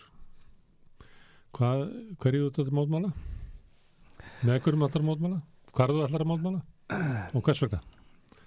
Já, sko við erum auðvitað bara að fara að mótmæla hrikalegri stöðu og forgangsröðun ríkisstjórnarinnar og við erum líka að fara að gera tilraun til þess að koma fólki í skilningum það að meira verður ekki gert og lengra verður ekki farið að hálfu ríkisstjórnarinnar í að koma heimilunum til hjálpar á þessum mjög erfiðu tímum þar sem að húsnæðiskostnaður hefur stökkbreyst, hvort sem að það sé á lánum eða leigu. Opinber gjöld hafa hækkað og munu hækka mun meira eins og framkemur til dæmis í nýrri fjármálaáætlun og þar margt athyglisvert eins og að helsta ógni við stöðuleika og verðbólgu séu kjarasamningar, komandi kjarasamningar. Þannig að fólki sé bara algjörlega ljóst að meira verði ekki gert, staðan á þetta að versna og þetta í rauninni bara þetta eiginlega bara síðasta vígið og það bara rauninni fólkið í landinu. Þú veist, hvort að okkur takist að þrýsta á raunverulegar aðgerðir í húsnæðismálum í heilbrigðiskerfinu. Ég skrifaði nú status á Facebook þar sem ég fer svona aðeins yfir þetta. Ég kem víða við þar. Ég tala gamla fólkið okkar sem að deyja frá biðlistum. Fólk sem að þarf að sækja sér þjónustunir á bráðamáttöku og þarf að bíða þar klukkustundur saman. Algengur biðtími eftir þjónustu kannski 6-8 klukkustundir.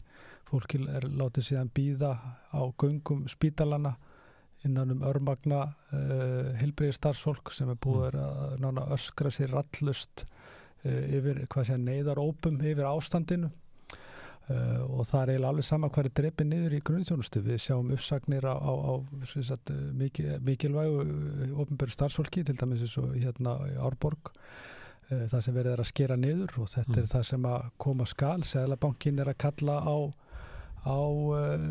frekari aðhald og niðurskurð frá ríkinu og mun öllu líkitum hækka vexti töluvert mikið meira áður en þeir fara að standa í staðið að lækka. Þannig að staðan og bara að versna og ég hef nú setið svo marga fundi með stjórnvöldum. Ég hef bara ekki tölu á þeim þar sem ég setið á fundum með Sigurði Inga, Bjarna og Katrínu, hvort sem að það á vettvangi þjóðhagsráðs eða bara með þeim þremur og okkur í verkalýðshreyfingunni og þeim finnst þau vera að gera alveg óbóðslega margt fyrir fólki í landinu að leggja sér mikið fram. Þessu er búin að leysa vandan. Já, og þú veist þeirra búbla eitthvað með svo lokuð að það næri ekkert í gegn. Þau heyra hvað við erum að segja en ég get alveg fullvissa fólki í landinu að ef að fólk sættir sig við þessa stöðu, þessa forgangsröðun, við erum með, þetta öðruvísi staðheldur en var í hruninu, núna eru fyrirtækin að græða á tá og fingri, það var nú bara frétt í dag í viðskiptablaðinu, það sem er nánast bara afkomu viðvörun í bankakerfinu, það sem er svo mikil tilfærsla á fjármunum frá skuldsettum heimilum og fyrirtækjum yfir til bankana út af stýrivaxtahækkunum að vaxtatekjur bankana hafa eiginlega bara sjaldan eða aldrei verið meiri og bara aukast og muni aukast. Þetta tilfærsla á fjármunum. Sem afleiðing af stjórnvaldsaðgerð, hækkun vaxta. Það sem ákvörðun það að flytja peningar frá skuldurum til þeirra sem eiga peningana á bankana. Og ég var síðan að kynna mér úrræðin hjá bönkunum núna síðast í morgun. Þar eru bankarnir að bjóða svona neyðarlán, svona til þess að redda hlutunum. Þar eru verið að bjóða fólki lán á 11-15% af vöxtum til alltaf 6 ára. Og þar síðan er lántökugjald upp á 3%. Þú veist, þetta er bara skipuleg glæpastarfsemi sem er að eiga sér stað. Hér var verið að vígja hér glæsilega svona steinprýdda glerhöll hérna niður í bæ fyrir gróða síðustu ára. Og þetta er eins og sé, það er mér er búið að vera misbúið lengi og ég er búin að átta mig á því í töluvert langan tíma að við munum ekki ná utan þennan vanda. Við erum að sjá fram á það, hér munu þúsundir heimila tvöfalda eða meira greiðslubyrði þegar að fastir vextir renna sitt skeið bæði núna í haust og byrjun næsta árs, 1000. Og eina leiðin fyrir fólk til þess að bregðast við þessum stökkbreytta framfærslukostnaði að fara yfir í verðtryggðulánin og þeir sem hafa tekið námslán vita hvernig verðtryggða umhverfið þeir sem hafa verið með verðtryggðulán vita hversu glæpa lán þetta eru og enda bönnuð í öllu siðmenntuðu ríkjum til neytenda. Og þetta bara einu vegferð sem komin af stað sem endar í sjálfu sig bara með því að hér munum við enda í álíka eignauptöku og við vorum að horfa hér á í eftirmálum hrunsins. Og þetta mun gerast með öðrum hætti heldur en gerist þá. Af því að þú segir að þið hittið ríkisstjórnina, forystumenn ríkisstjórnarflokkana og svo heyra hvað þið segið en finna enga hvötja á sér til einhver aðgerða. Getur þetta bent til þess að séu, stundum þú kannast við það sagt, 2 þjóðir í landinu að þau séu forystu fólk fyrir fólk sem verður ekkert varfið, ég meina eitthvað hækkar og eitthvað svona en séu einhvern sérstökum vandamálum og þau munu ekkert bregðast við nema þau heyri einhver skaðræðis hróp frá hinum helmingum sem að upplifa kjaraskerðinguna vegna verðbólgunnar og vaxtahækkanina. Er það sem þú ert að segja að á meðan að stjórnvöld komast upp með það að bara tala við sitt bakland sem bara velstætt fólk að þá mun ekkert breytast þannig að það fólki sem að upplifir sársaukann af efnahagsástandinu að það verði að láta heyri í sér og vera út á götum hrópandi til þess að stjórnvöldin neyðist til að taka tilliti til þess hluta þjóðarinnar sem þau vilja ekki þjóna heldur vilja fyrir að þjóna sér og sínum líkum. Er þetta? Já, en þú veist, þetta að vissulega rétt, en þessi hópur að stækka, hann fyrir stækkandi með hverju mánuðinum. Sem í vandræðum. Sem að lendi í vandræðum. Við verkalýðshreyfingunni, við ráðum við svona almennar verðlagshækkanir, við ráðum við að gera kjarasamning til þess að ná utan þann kostnaðarauka. En við náum ekki undir rauninni þetta glæpsamlega ástand sem að stjórnvöld og Seðlabanki bera ábyrgð á, það sem að við höfum fengið 11 stýrivaxtahækkanir í röð sem að hafa rauninni sjálf sér ekki gert, ekki slegið nokkuð skapaðan hluta á þessa verðbólgu sem að við höfum verið að horfa á. Hún keyrð áfram allt öðrum þáttum, Seðlabankin kemur alltaf bara með nýjar afsakanir og það er vel ljóst að Seðlabankin bara með þessa stefnu að hér verði vextir ekki neikvæðir og það bara þessi undirliggjandi stefna sem að hann kannski þorir ekki að segja beint framan í almenning og svo bara svo margt í þessu. Þetta ekki bara þessi hrikalega stefna sem stjórnvöld og Seðlabankin ber ábyrgð á að við sem foreldrar barna, þó kannski fólk hafi það svona þokkalega gott að eins og verið að þrengja til dæmis á húsnæðismarkaðnum framkvæmda hliðinni með þess að við í Bjargi við erum að lenda í vandræðum vegna þess að hagkvæma fjármögnunin sem við áttum að fá frá húsnæðis- og mannvirkjastofnun í gegnum samkomula við ríkið, hún nánast orðið bara markaðsfjármögnun.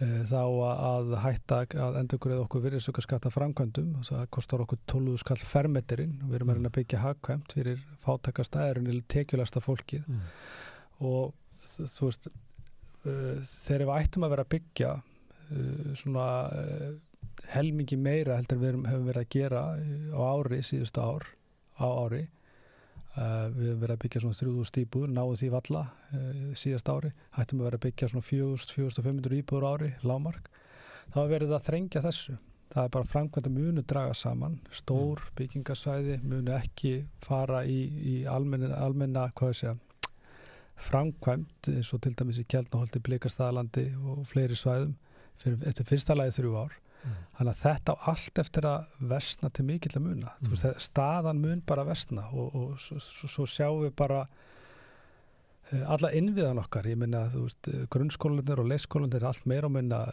miklað eftir bara áralanga vanrækslu og svo erum við að horfa á það, ég meina sko ungt fólk fær ekki í dagvistum fyrir börnin, gamla fólkið að deyja frá biðlistum, hér hafa ekki verið byggð hjúkrunarheimili eða byggt fyrir eldra fólkið sko árum saman, heldur bara að hafa þessi dvalarheimili sem að voru ágætt og hugmyndin í kringum það eru bara núna stórnir bara sko hjúkrunarheimili fyrir fárveikt fólk, við erum að sjá fólk gamalt fólk fara í já, þú veist, og þetta eiginlega bara allt kerfið, sko, það eiginlega sama hvar maður drepur niður að sko, geðheilbrigðismálin til dæmis, úrræðaleysið, þú veist, þetta bara algjört og ég er löngum búin að fá nóg að þessu, en ég held að það sé alveg klárlega hægt að það geta nánast allir með einhverjum hætti parað sig inn í vanrækslu stjórnvalda og þeirra stefnu sem að við ættum öll að geta sameinast að gangi ekki lengur og hingað bara, hér þurfi bara að segja stopp. Ég er að reyna að skilja sko samfélagið, það sem að formaður stærsta verkalýðsfélagsins kemur fram og segir, ég næ ekki meiru í samningum, nú verður fólk að koma út og götu til þess að þrýsta á stjórnvöldum að breyta stefnu sinni, ég næ ekki að hnika því til. Almenningur kýs þingmenn sem að mynda síðan ríkisstjórn og þú ert að lýsa ríkisstjórn sem að í öllum málum vinnur gegn hugmyndum almenningsum uppbyggingu samfélagsins. Já, og rauninni þeir, sko, hverju lofuðu þessi sömu flokkar, ef við tökum bara Vinstri græn og Framsóknarflokkin, þar var Skjaldborg heilbrigðiskerfið og þar voru húsnæðismálin mjög framalega. Sjálfstæðarflokkur með þess að lofaði bót og betrun fyrir gamla fólkið, skerðingarnar og fleira. Þetta fólk sko þetta er náttúrulega bara atvinnulegarar, stjórnmálamenn, sérstaklega þeir sem hafa leitt síðustu ríkisstjórn vegna þess að þau hafa komist til valda á forsendum þess, talað inn í hjörtu kjósenda og ná einhvern veginn að gera það sko trekk í trekk og selja okkur það að þau séu raunverulega að vinna fyrir fólkið í landinu þegar þau eru það alls ekki og þvert á móti þau eru að vinna fyrir ríkasta minnihlutan og sérhagsmunaöflin vegna þess að það snýst allt það. Ég meina sjá bara hvað að gerast. Ég meina nú allt á yfirsnúning bæði forsætisráðuneytinu og innviðaráðuneytinu út af loftslagsgjöldum á flugfélögin, kolefnaskatti eða einhverjum gjöldum sem á að leggja á þau sem aftur hefur áhrif á ferðaþjónustuna og rekstur þeirra. Þú dugði nú ekki til, þú tókst ekki að stoppa það? Nei, ég er að segja, þú veist bara, þú veist, ef við tölum um forgangsröðun, hér á að halda eitthvað heilmikið,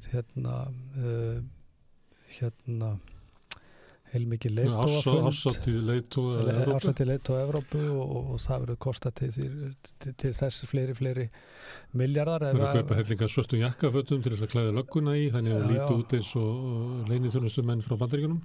Seðlabankinn er að innrétta fyrir fleiri milljarða og búin að gera það sig af á meðan fólkið er sagt að halda sér höndum. Þetta er svona, já, það er eitthvað svona veruleika fyrra í gangi sem að ég held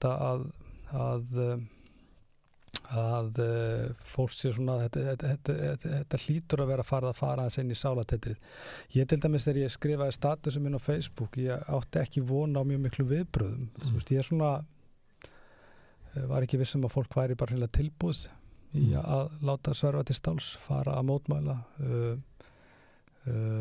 en viðbröðin voru eiginlega miklu meiri heldur en mér óræði fyrir. Þú veist, bara á þessum status sem ég skrifaði, ég held ég að vera með 1700-1800 deilingar í morgun og sko deilingar og það er ekki það er deilingar. Já, það er alveg hellingur sko og ég veit svo sem ekki hversu víða þetta hefur farið. En síðan þegar ég var ég er búin að fara nokkru sinnum í búð núna síðustu daga og og það er yfirlega kallað einhver staðar úr búðinni við mætum eða ég mæti, þú veist, þetta er svona svolítið annað væp heldur en ég bjóst við og svona miklu, ég held bara að fólk sé bara búið að fá nóg að þessu meira nóg að þessu heldur en ég kannski reiknaði með. Ég átti jafnvel vona á því að við þyrftum að fara aðeins dýpra og aðeins lengra inn í svona kreppu almennings eða kreppu heimilana til þess að fólk myndi væri tilbúið í þessu. Þú spurur okkur hvað er formaður stærsta verkalýðsfélags á landinu að búa til mótmæla, hvað er hreyfingin og hvað ég gera. Það er svo kerfin virki ekki. Nei, og verkalýðshreyfingin ekki heldur. Hún virkar ekki. Nei, sjálfsögðu ekki. Stjórnmálaflokkarnir og þingið virkar ekki. Lýðræðisvettvangur virkar ekki. Verkalýðshreyfingin, hún heldur hún geti farið bara í eitthvað kurteislegt samtal við stjórnvöld, þar sem að við búum bara til eitthvað aðgerra pakka í 5 eða 10 eða 40 atriðum, þar sem við bara komum okkur saman, þú veist, það verður sett húsaleigulög og það verður við förum í verðtrygginguna, við setjum á vaxtaþak og við gerum þetta. Það er búið að lofa þér öllu þessu, það er ekkert að þessu gert. Akkurat, en það er búið að lofa þessu áður og það var bara gert 2019, allt svikið.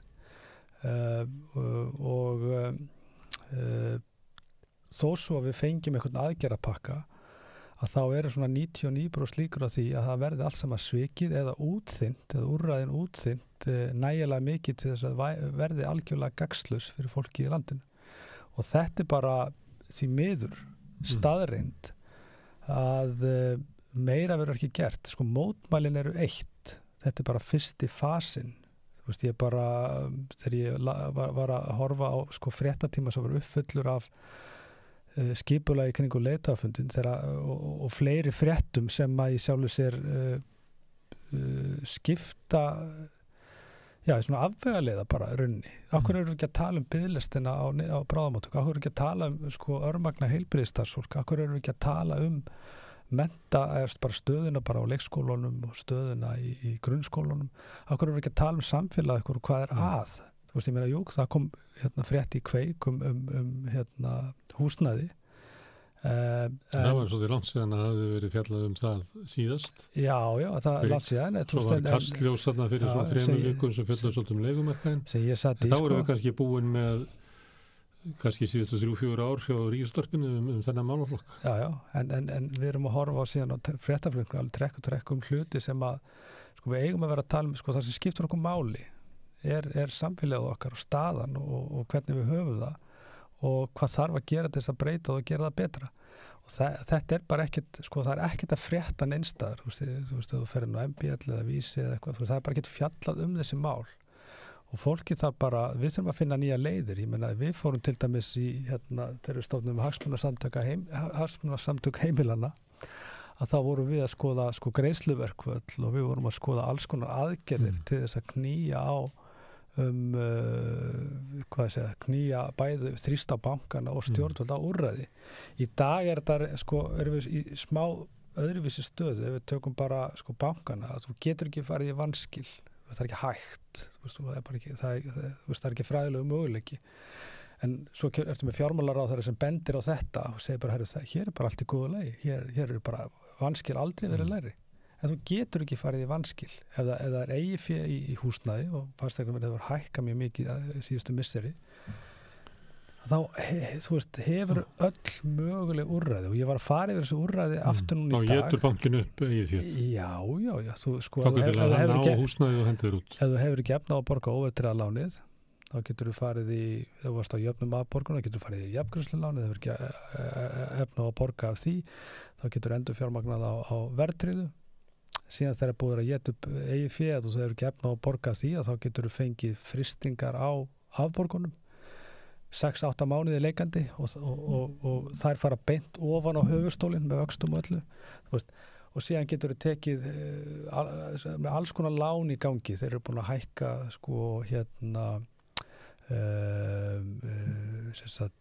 yfirdrættar auka möguleikana yfirdráttarlánum og svo kallum einhver svona neyðar eða svona lánaformi sem ég var að skoða í dag sem er eins og ég sagði hérna uppáðið þáttar 11-15% af vöxtum og 3% af láni. Yfirdráttarvextir eru bara komnir í 16 held ég. Og yfirdráttarvextir eru hærri. Þú veist, yfirdráttarvextir bankana hafa verið jafnháir og dráttarvextir. Nema það að yfirdráttarvextir eru reiknaði mánaðarlega. Þannig að þeir eru rauninni hærri, þú veist, það er hagstæðara að vera með skuld á dráttarvöxtum heldur en að vera með yfirdrátt í bönkunum. Þetta er sjálftakan og græðkin, hún bara, þú veist, þetta er algjörlega botlaust.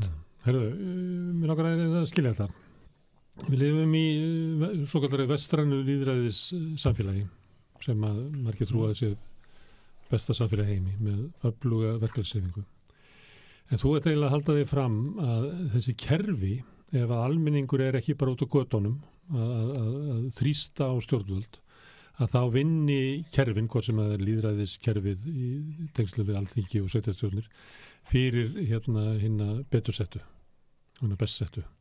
Og ef að verkefnisreifingin nær ekki að bæta það upp. Er þetta ástand, hefur þetta alltaf verið svona, eða er þetta afleiðing af því að kannski ef við færum 50 ára aftur í tíman, 70 ára aftur í tíman, að þá voru stjórnmálaflokkarnir meiri grasrótarsamtök og almenningur hafði meiri áhrif á stjórnmálaflokkana heldur nýr í dag þegar eru yfirleitt flokkunum stýrt bara af fámennir í fórustu. Það lítið grasrótarstarf í þessu þó að Sjálfstæðisflokknum nái að fylla Laugardalsvöllina á einni svona sinni árshátíð annað hvort ár.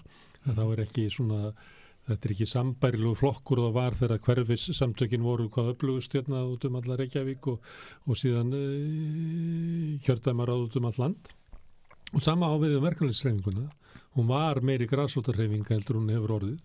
Það eru mörg félög sem eru sáraselda með félagsfundi og ég veit að fólk bæti það upp með því að gera kannanir meðal félagsmennar sinna, en það allt annað. Það ekki aðkoma að lýðræði að fá eitthvað spurningalista frá VFR til dæmis og svara því, ég er ekki þátttakandi í uppbyggingu VFR.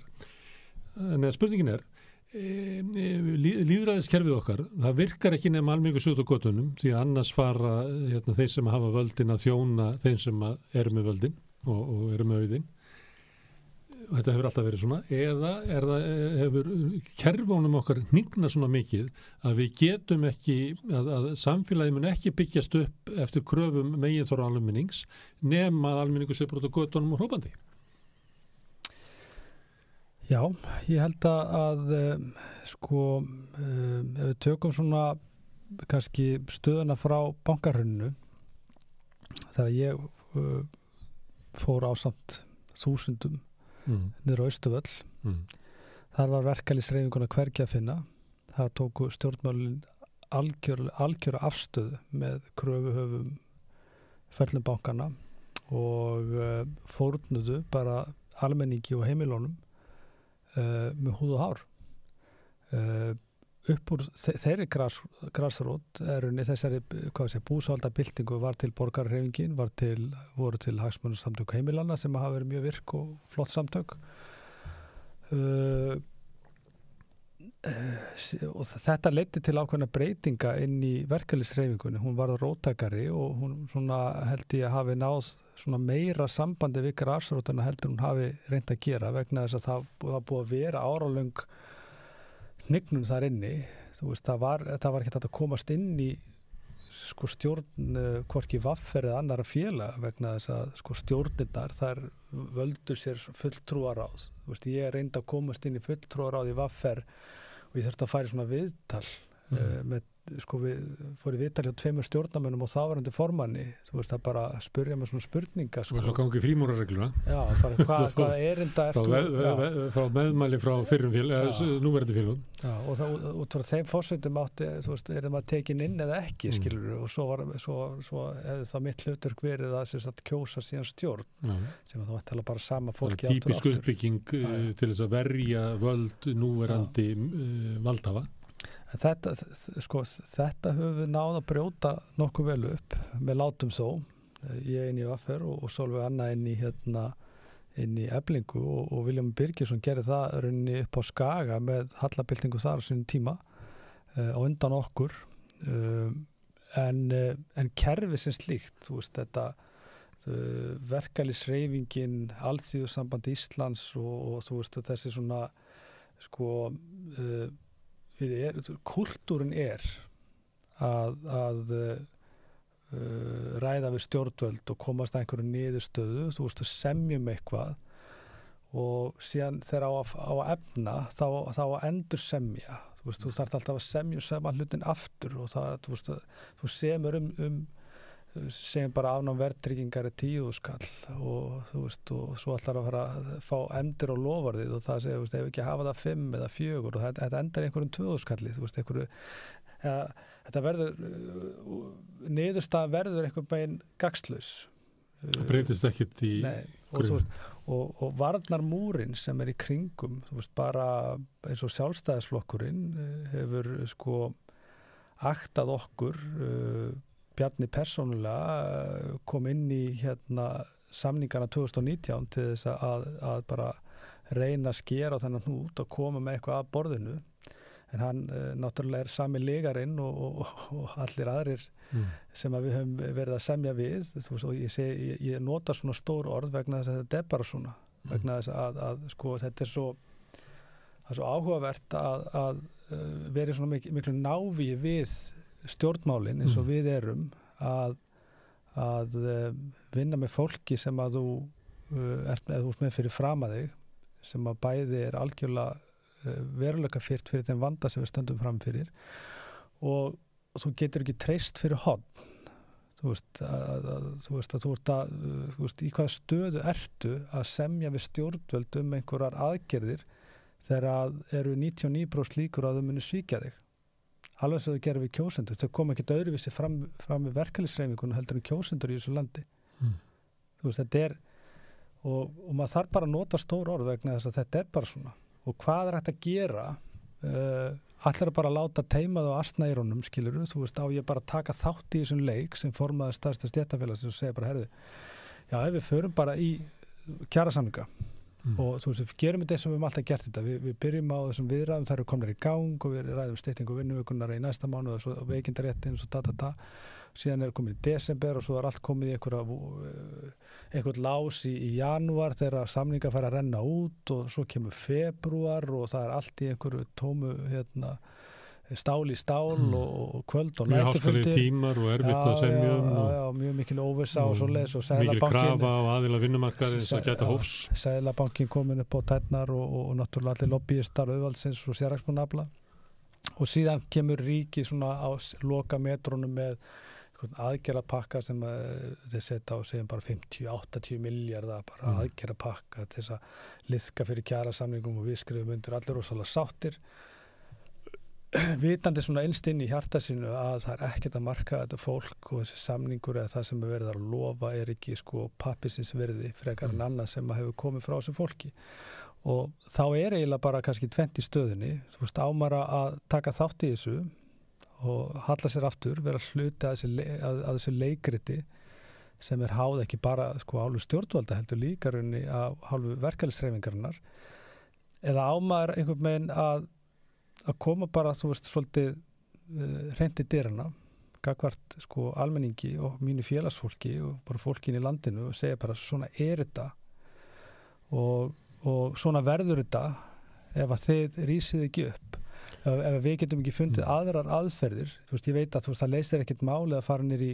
bæ og mótmæla og fella ríkisstjórn af því að það kemur bara ný ríkisstjórn og hún gerir það nákvæmlega það sama þú veist, við þurfum að þú veist, það sem ég að reyna og mun reyna að segja, við erum ekki búin að móta þetta upp á sko punkt og prik þetta í vinslu, það óbóðslega öflugur og flottur hópur á bakvið mig og með mér, ekki á bakvið, heldur með mér í þessu og hann að stækka, þú veist, við ætlum að fá fleiri sko, þú veist, ég ætla að sækja inn í róttaka arm verkalýðshreyfingarinnar og þá ég að horfa líka til opinberu félagana, kennarana og heilbrigðisstarfsfólks og fleiri bara. Það óvanlega með hjúkrunarfræðinga komið ljós. Já, bara fá þau með. Einu atkvæði að myndi verða á jöfnu. Nákvæmlega, en þú veist, þetta mitt málið, þú veist, þurfum að virkja fólki og það, þú veist, ef að fólki trúir því að við getum náð betri eða meiri árangri með því að rísa upp og þá verðum við allavega að reyna vegna þess að hitt ekki að fara að ganga og meðan þurfum við líka að reyna að finna þú veist, fleiri leiðir, ég meina það þú veist, Guðmundur Hrafn hefur talað það að þú veist, að það hefur verið gert áhlaup á leigufélögin með því að debúnara greiðslur sko. Eins og það er gert víða heim eins og gert víða heim, við þurfum ekki að finna upp hjólið við þurfum bara að finna upp nýjar aðferðir og fá fólki með okkur það sko, ef það tekst ekki þá okkur ekki við bjargandi. Ragnar, segjum að ég sé Indriði og þú ert að gera þessar kröfur á mig að ég fari út á götu og bjargi lýðveldinu af því að það sé í tröllsöndum og ég segi en Ragnar minn, þú veist, ég kaus Katrínu, hún átt að sjá þetta þannig niður á þingi og ég í VFR og þú átt að sjá þetta, þarf ég að gera þetta? Já, þetta mjög góð spurning vegna þess að sko, ég að reyna að fá fólki með mér, alveg rétt, en sko í kringum búsáhaldabyltinguna þá fór fólki niður og það kallaði á stjórnmálinn, það var ákall á verkalýðshreyfinguna, verkalýðshreyfingin bara lokaði að sér og fór bara í mínus sko og það fannst mér niðurlægjandi bæði fyrir verkalýðshreyfinguna og mig sem greiðandi félag í verkalýðsfélag að horfa upp á þá stöðu að formenn stéttarfélagana þeir bara lokuðu sig af og þá var það öfugt og þá fer fólk út á götunar og óttastu sína afkomu og krefst breytinga og gerir kröfu á verkalýðshreyfingin eða stjórnmálaflokksins. Núna kemur þú að sjálfsögðu. Sko, mér finnst það að vera mitt hlutverk að snúa þessu við vegna þess að verkalýðshreyfingin brást. Hún á ekki að bregðast núna. Auðvitað getum við getum leikið sama leikinn aftur og aftur. Niðurstaðan verður eins. Hún verður svo sama að ætla að hún verði eitthvað öðruvísi en alltaf bara geðveiki og það er alltaf bara Hverju svarar hún Indriða sem segir hvað á ég að gera þetta? Er það þannig í nútíman samfélagi að þú færði ekki gott samfélag nema þú sért bara vakandi í því að byggja gott samfélag? Ekkert frekar. Sko, þú veist, ég á ekki að þurfa að biðja fólk að koma. Ef að fólk finnur ekki hjá sér að það þurfi að hafa fyrir því að berjast fyrir breytingum að þá mun bara staðan versna alveg þangað til að staðan verður orðið það slæma að það drífur fólk áfram. Það sem ég einfaldlega að benda á, við getum brugðist við áður en að staðan verður sko það slæm og hún verður illviðráðanleg, hún mun versna. Við höfum hérna tækifæri að byrja að skerpa á okkur, boða til mótmæla, fara í frekara aðgerðir, sýna til dæmis alheiminum að staðan sé ekki öðruvísi hérna heldur við viðast hvar á Norðurlöndunum í Evrópu og hér er bara framfærslu kreppa, mjög alvarlegt ástand og hér þurfi bara fólkið að rísa upp vegna þess að við erum ekki með lausa kjarasamninga. Við getum ekki farið í verkfall fyrir í janúar á næsta ári og hvað mun gerast fram að þeim tímapunkti. Þess vegna þurfum við að fara fram strax vegna þess að þeir sem að borga 300 skall í leigu dag, leigan verður komin sko upp 30 skall, jafnvel meira eftir 12-13 mánuði. Þú veist, 30 skall. Ég áfram að spyrja svo Indriði. Ég átsósaði valdi mínu með hangagreiðslu mínu. Ég kaus Katrínu Jakobsdóttur. Hún lofaði mig jöfnuði. Og ég kaus Ragnar sem formann VFR. Hann lofaði mér að berjast fyrir bættum kjörum mínum.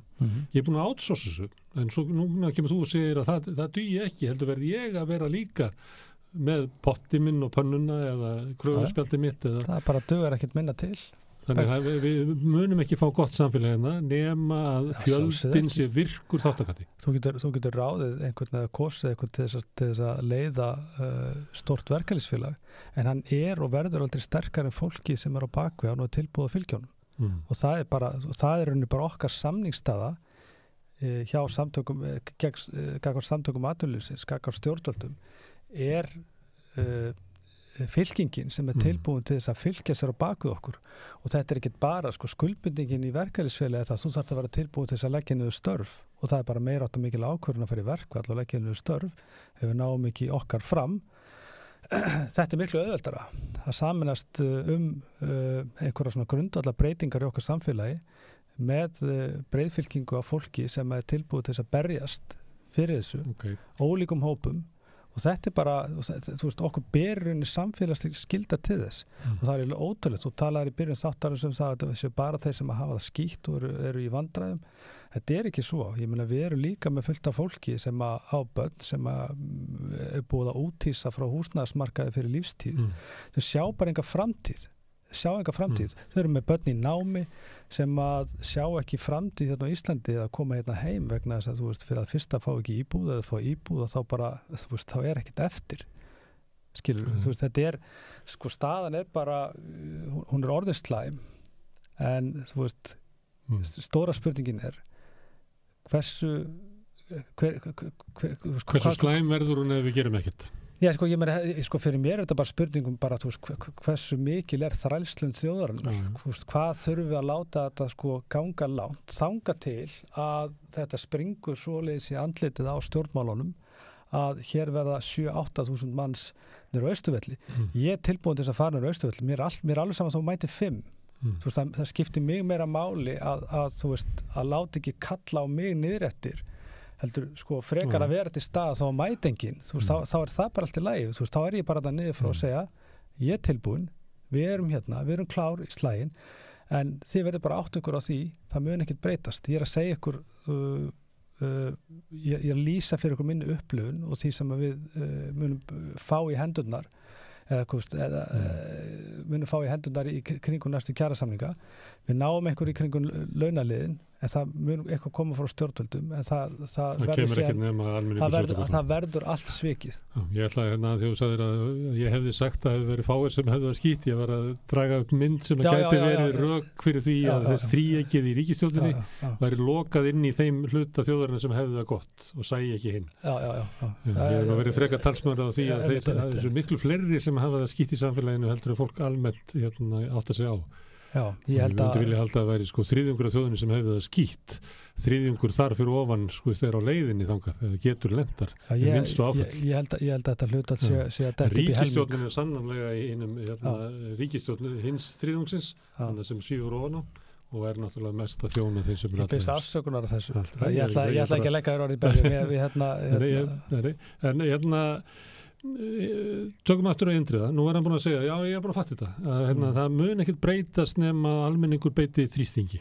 Við getum sendt Ragnar að semja við samtök atvinnulífsins, hann er ekkert góðum samningnum nema þeir sem hann er að semja við upplifið þá bakvið hann sé bara heil laugardagsköll af óðum nautum sem er að krabla í jarðveginn og er tilbúin að berjast, þannig er það, ég skil þetta. En hins vegar, Ragnar, að síðast þegar ég fór með búsaldabyltingunni út á götu og krafðist þess og íslenska þjóðin stóð sér vel í því, þá er þú að segja að árangurinn það bara ekki verið sérstakur. Hvað ætlar að segja við Indriða þá? Árangurinn var umtalsverður í búsaldabyltingunni en það sem breyttist síðan á endanum var ansi lítið. Stjórnmálum breyttu sér ekki. Nei. Þau höfðu sér eins. Það versnaði vel? Ég get aldrei fram með versnað. Ég get algjörlega tekið undir það. Ég held að stjórnmál hafi versnað. En það sem að búsaldabyltingi var stórkostlegt fyrirbrigði og var bara stórkostleg í eðlisínu. En það sem að við þurfum að gera núna að þetta mun örugglega taka smá tíma að virkja fólkið. Það er svo margt sem við getum lært af búsaldabyltingunni. Það er svo margt sem við getum lært, sem við getum gert betur. Við erum komið með fleiri verkfæri og við getum verið skipulagri. Ef að hreyfingin ber gæfu til þess að taka þátt í þessu með mér og fleira forystufólk úr hreyfingunni og jafnvel þessi hreyfingin komi að þessu með einhverjum hætti. Hreyfingin í merkingunni verkefnishreyfingin. Verkalýðshreyfingin. Þá erum við bara að tala svolítið aðra deild, myndi ég segja. Það er þú veist, en vandamáli kannski við verkalýðshreyfinguna er það, þú veist, ef hún kemur inn í þetta heildsinni, þá strax lendur í því að hún verður passív. Það er ólík ganga skemst. Það er ólík sjónarmið sem að leiðir að sér lægsta samnefnar og sem þekkir þetta allt Þannig að ég er ekki viss að ég vilji fá hreyfinguna formlega að þessu en það er fullt af frábæru. Þú ætlar ekki að stinga upp á þessu á aðeins í þinginu sem er... Nei, alls ekki, komin almáttugur. Nei, það ger ég ekki. En það er fullt af gríðarlega öflugu fólki innan hreyfingarinnar sem að getur komið að þessu og þú veist, á forsendum grassrútarinnar. Ok, nú erum við Indriði færnir að skilja þetta. Það sem að þú ert að búa til mótmæla, að þá er að sumlið þú ætlar að fara til mótmæli, en það sem er markmið þitt er að búa til einhvers konar baráttu tæki sem að getur staði fyrir svona, hvað við kalla það, stjórnmál götunar til þess að þrýsta stjórnvöld, til þess að verða afl sem að ýtir líka á forystu verkalýðshreyfingarnar að þau sæki fram að fullu afli. Ég er að búa til Þannig þú ert ekki bara að búa til einn góð mótmæli heldur, ertu til í að fara einhverja langa leið til þess að byggja upp alvöru skriðdreka. Þetta snýst að leiða saman öflugasta baráttufólk landsins, hvort sem að koma úr verkalýðshreyfingunni, koma úr félagasamtökum eins og leigjendum eða hagsmunasamtökum heimilana. Það er líka eitthvað stjórnmálafólki að núti sem er gríðarlega öflugt og ég geti séð í þessu. Þetta er bara að leiða saman okkar öflugasta fólk til þess að leiða fram einhverja baráttu sem að getur leitt okkur síðan í það að ná einhverjum árangri fyrir fólki í landinu vegna þess að hann er ekki að fara að nást í samtali við stjórnvöldi gegnum verkalýðshreyfinguna. Það hlýtur að blasa við öllum. Nú segir við að Indriði sé að hlusta og segir þú, ég vil taka þátt. Hvernig gerir hann það? Er það svona eins og að þegar þú sóttur í fulltrúaráðinu í vaffer? Það kemur í viðtal við okkur og svo já, nei, Indriði minn, þú verður aftast Nei, sko, við sjálfsög erum búin að við erum búin að vera undirbúið þetta í svolítinn tíma og þetta er svona búið að vera svolítið spurning momentið og og það mun ekkert fara á milli mála þegar þetta byrjar, hvert á að mæta, hvað á að gera hver nálgunum verður og Það getur hættur að býða alltaf til rétta mómentinu.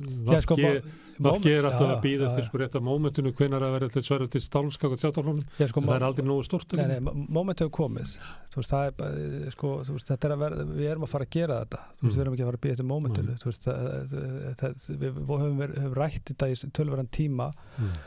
Ég og nokkru félagi mínir og að hér þyrfti bara að búa til mótmæla. Þannig að þessi staða hefur blasað við tölvöld lengi. En sem sagt, það var ekki fyrir einhvern megin ég fekk einhvern megin svona hroll yfir löngum fréttatíma þennan blessaða leiðtogafund og ég hendi einhverju færslu á Facebook en við vorum búin að undirbúa þetta í lengri tíma þó værum ekki komið með tímasetningu og ég hugsaði bara með mér, er þetta ekki bara besta tímasetningin? Ég veit nákvæmlega hvernig Katrín og Bjarni og fleiri ráðherrar munu tala inn í ráðherrahópin að hér sé bara mikill friður á vinnumarkaði, hér er allir búið að ganga frá kjarasamningum, hér er bara allt í blússandi fínu standi og allt í góðu lagi og munu bara Hæstu laun í heimi, jafnréttisparadís, jafnasta samfélagi heimi og ég velti fyrir mér, er það eigum að leyfa þessu fólki að komast upp með það að hafa í sjálfu sér refsað almenningi svona grimmilega með aðgerðarleysi á öllum sviðum grunnþjónustunnar, afkomunar húsnæðismarkaðurinn á sama tíma verða að hygla auðstéttinni og sérhagsmunaöflunum sem að hafa fengið algjörlega frítt spil og sjaldan skilað betri ákomu að þetta er ekki við getum ekki sem þjóð látið niðurlægja okkur með þeim hætti að leyfa stjórnmálum að komast upp með það að tala með þeim hætti inn í þennan leiðtogafund að hér hafa þau svo sannarlega tekið til hendinni fyrir fólki í landinu sem að er náttúrulega eins mikil mótsögn og hugsast getur. Svo er eiginlega búið til fundar þegar leiðtogafundurinn er? Já, við náttúrulega erum bara það svipað var gert í G7 mótmælunum sent á síðustöld. Það sem að ég er að segja að ég skrifa í Facebook-færslunum minni dagskrá auglýst síðar. Við erum að taka þetta saman. Við erum búin að teikna þetta svona nokkuð gróflega upp hvernig dagskráin verður. Þetta er náttúrulega tíma sem að fólk er kannski í vinnu en þetta mun ekki fara fram hjá neinum síðan er bara spurning bara hver mætingi verður og ég bara treysti því að allt gott fólk sem hefur vott af róttækni og þykir vænt okkar samfélag og vil gera því gagn að það láti sjá sig. Ég allavega viðbrögðin sem ég fengið þau hafa verið eiginlega bara alveg ótrúleg. Ég átti ekki von á þessu en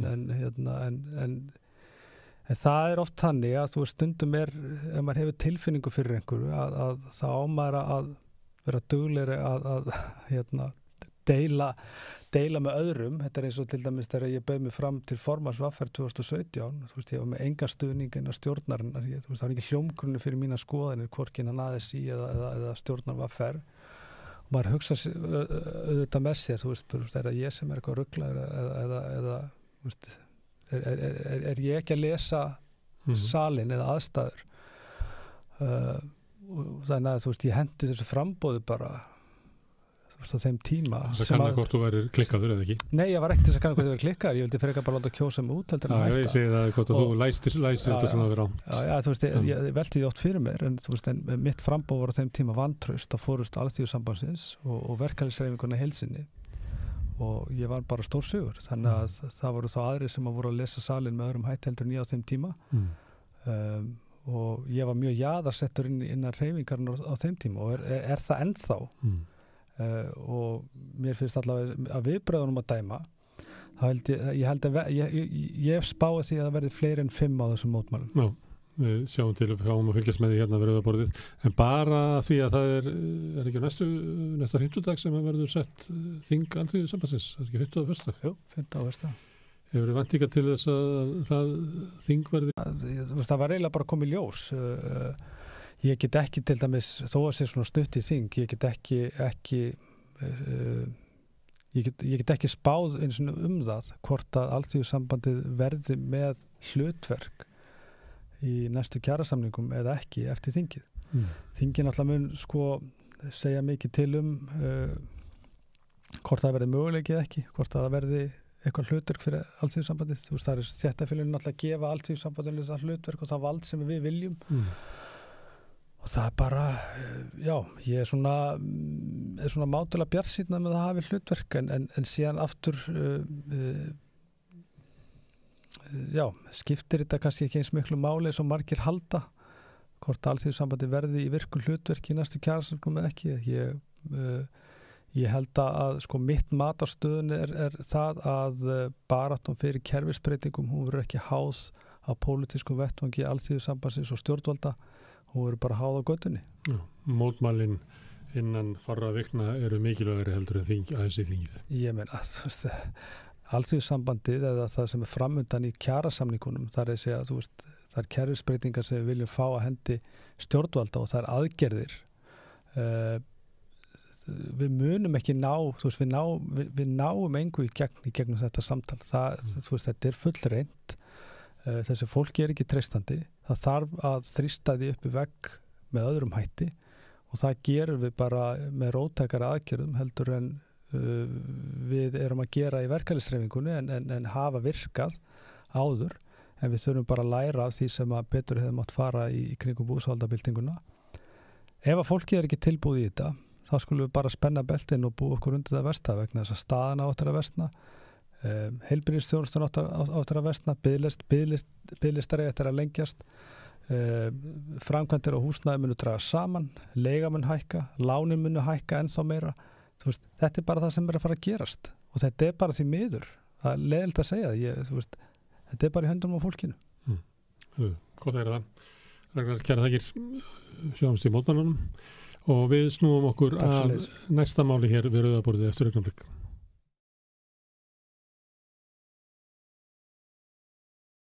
Samstöðin er í eigu hlustenda, áhorfenda og lesenda. Þú getur átt samstöðina ásamt öðrum félögum í Alþýðufélaginu. Þú getur gengið í Alþýðufélagið á samstöðin.is. Þar er hnappur sem segir skráning.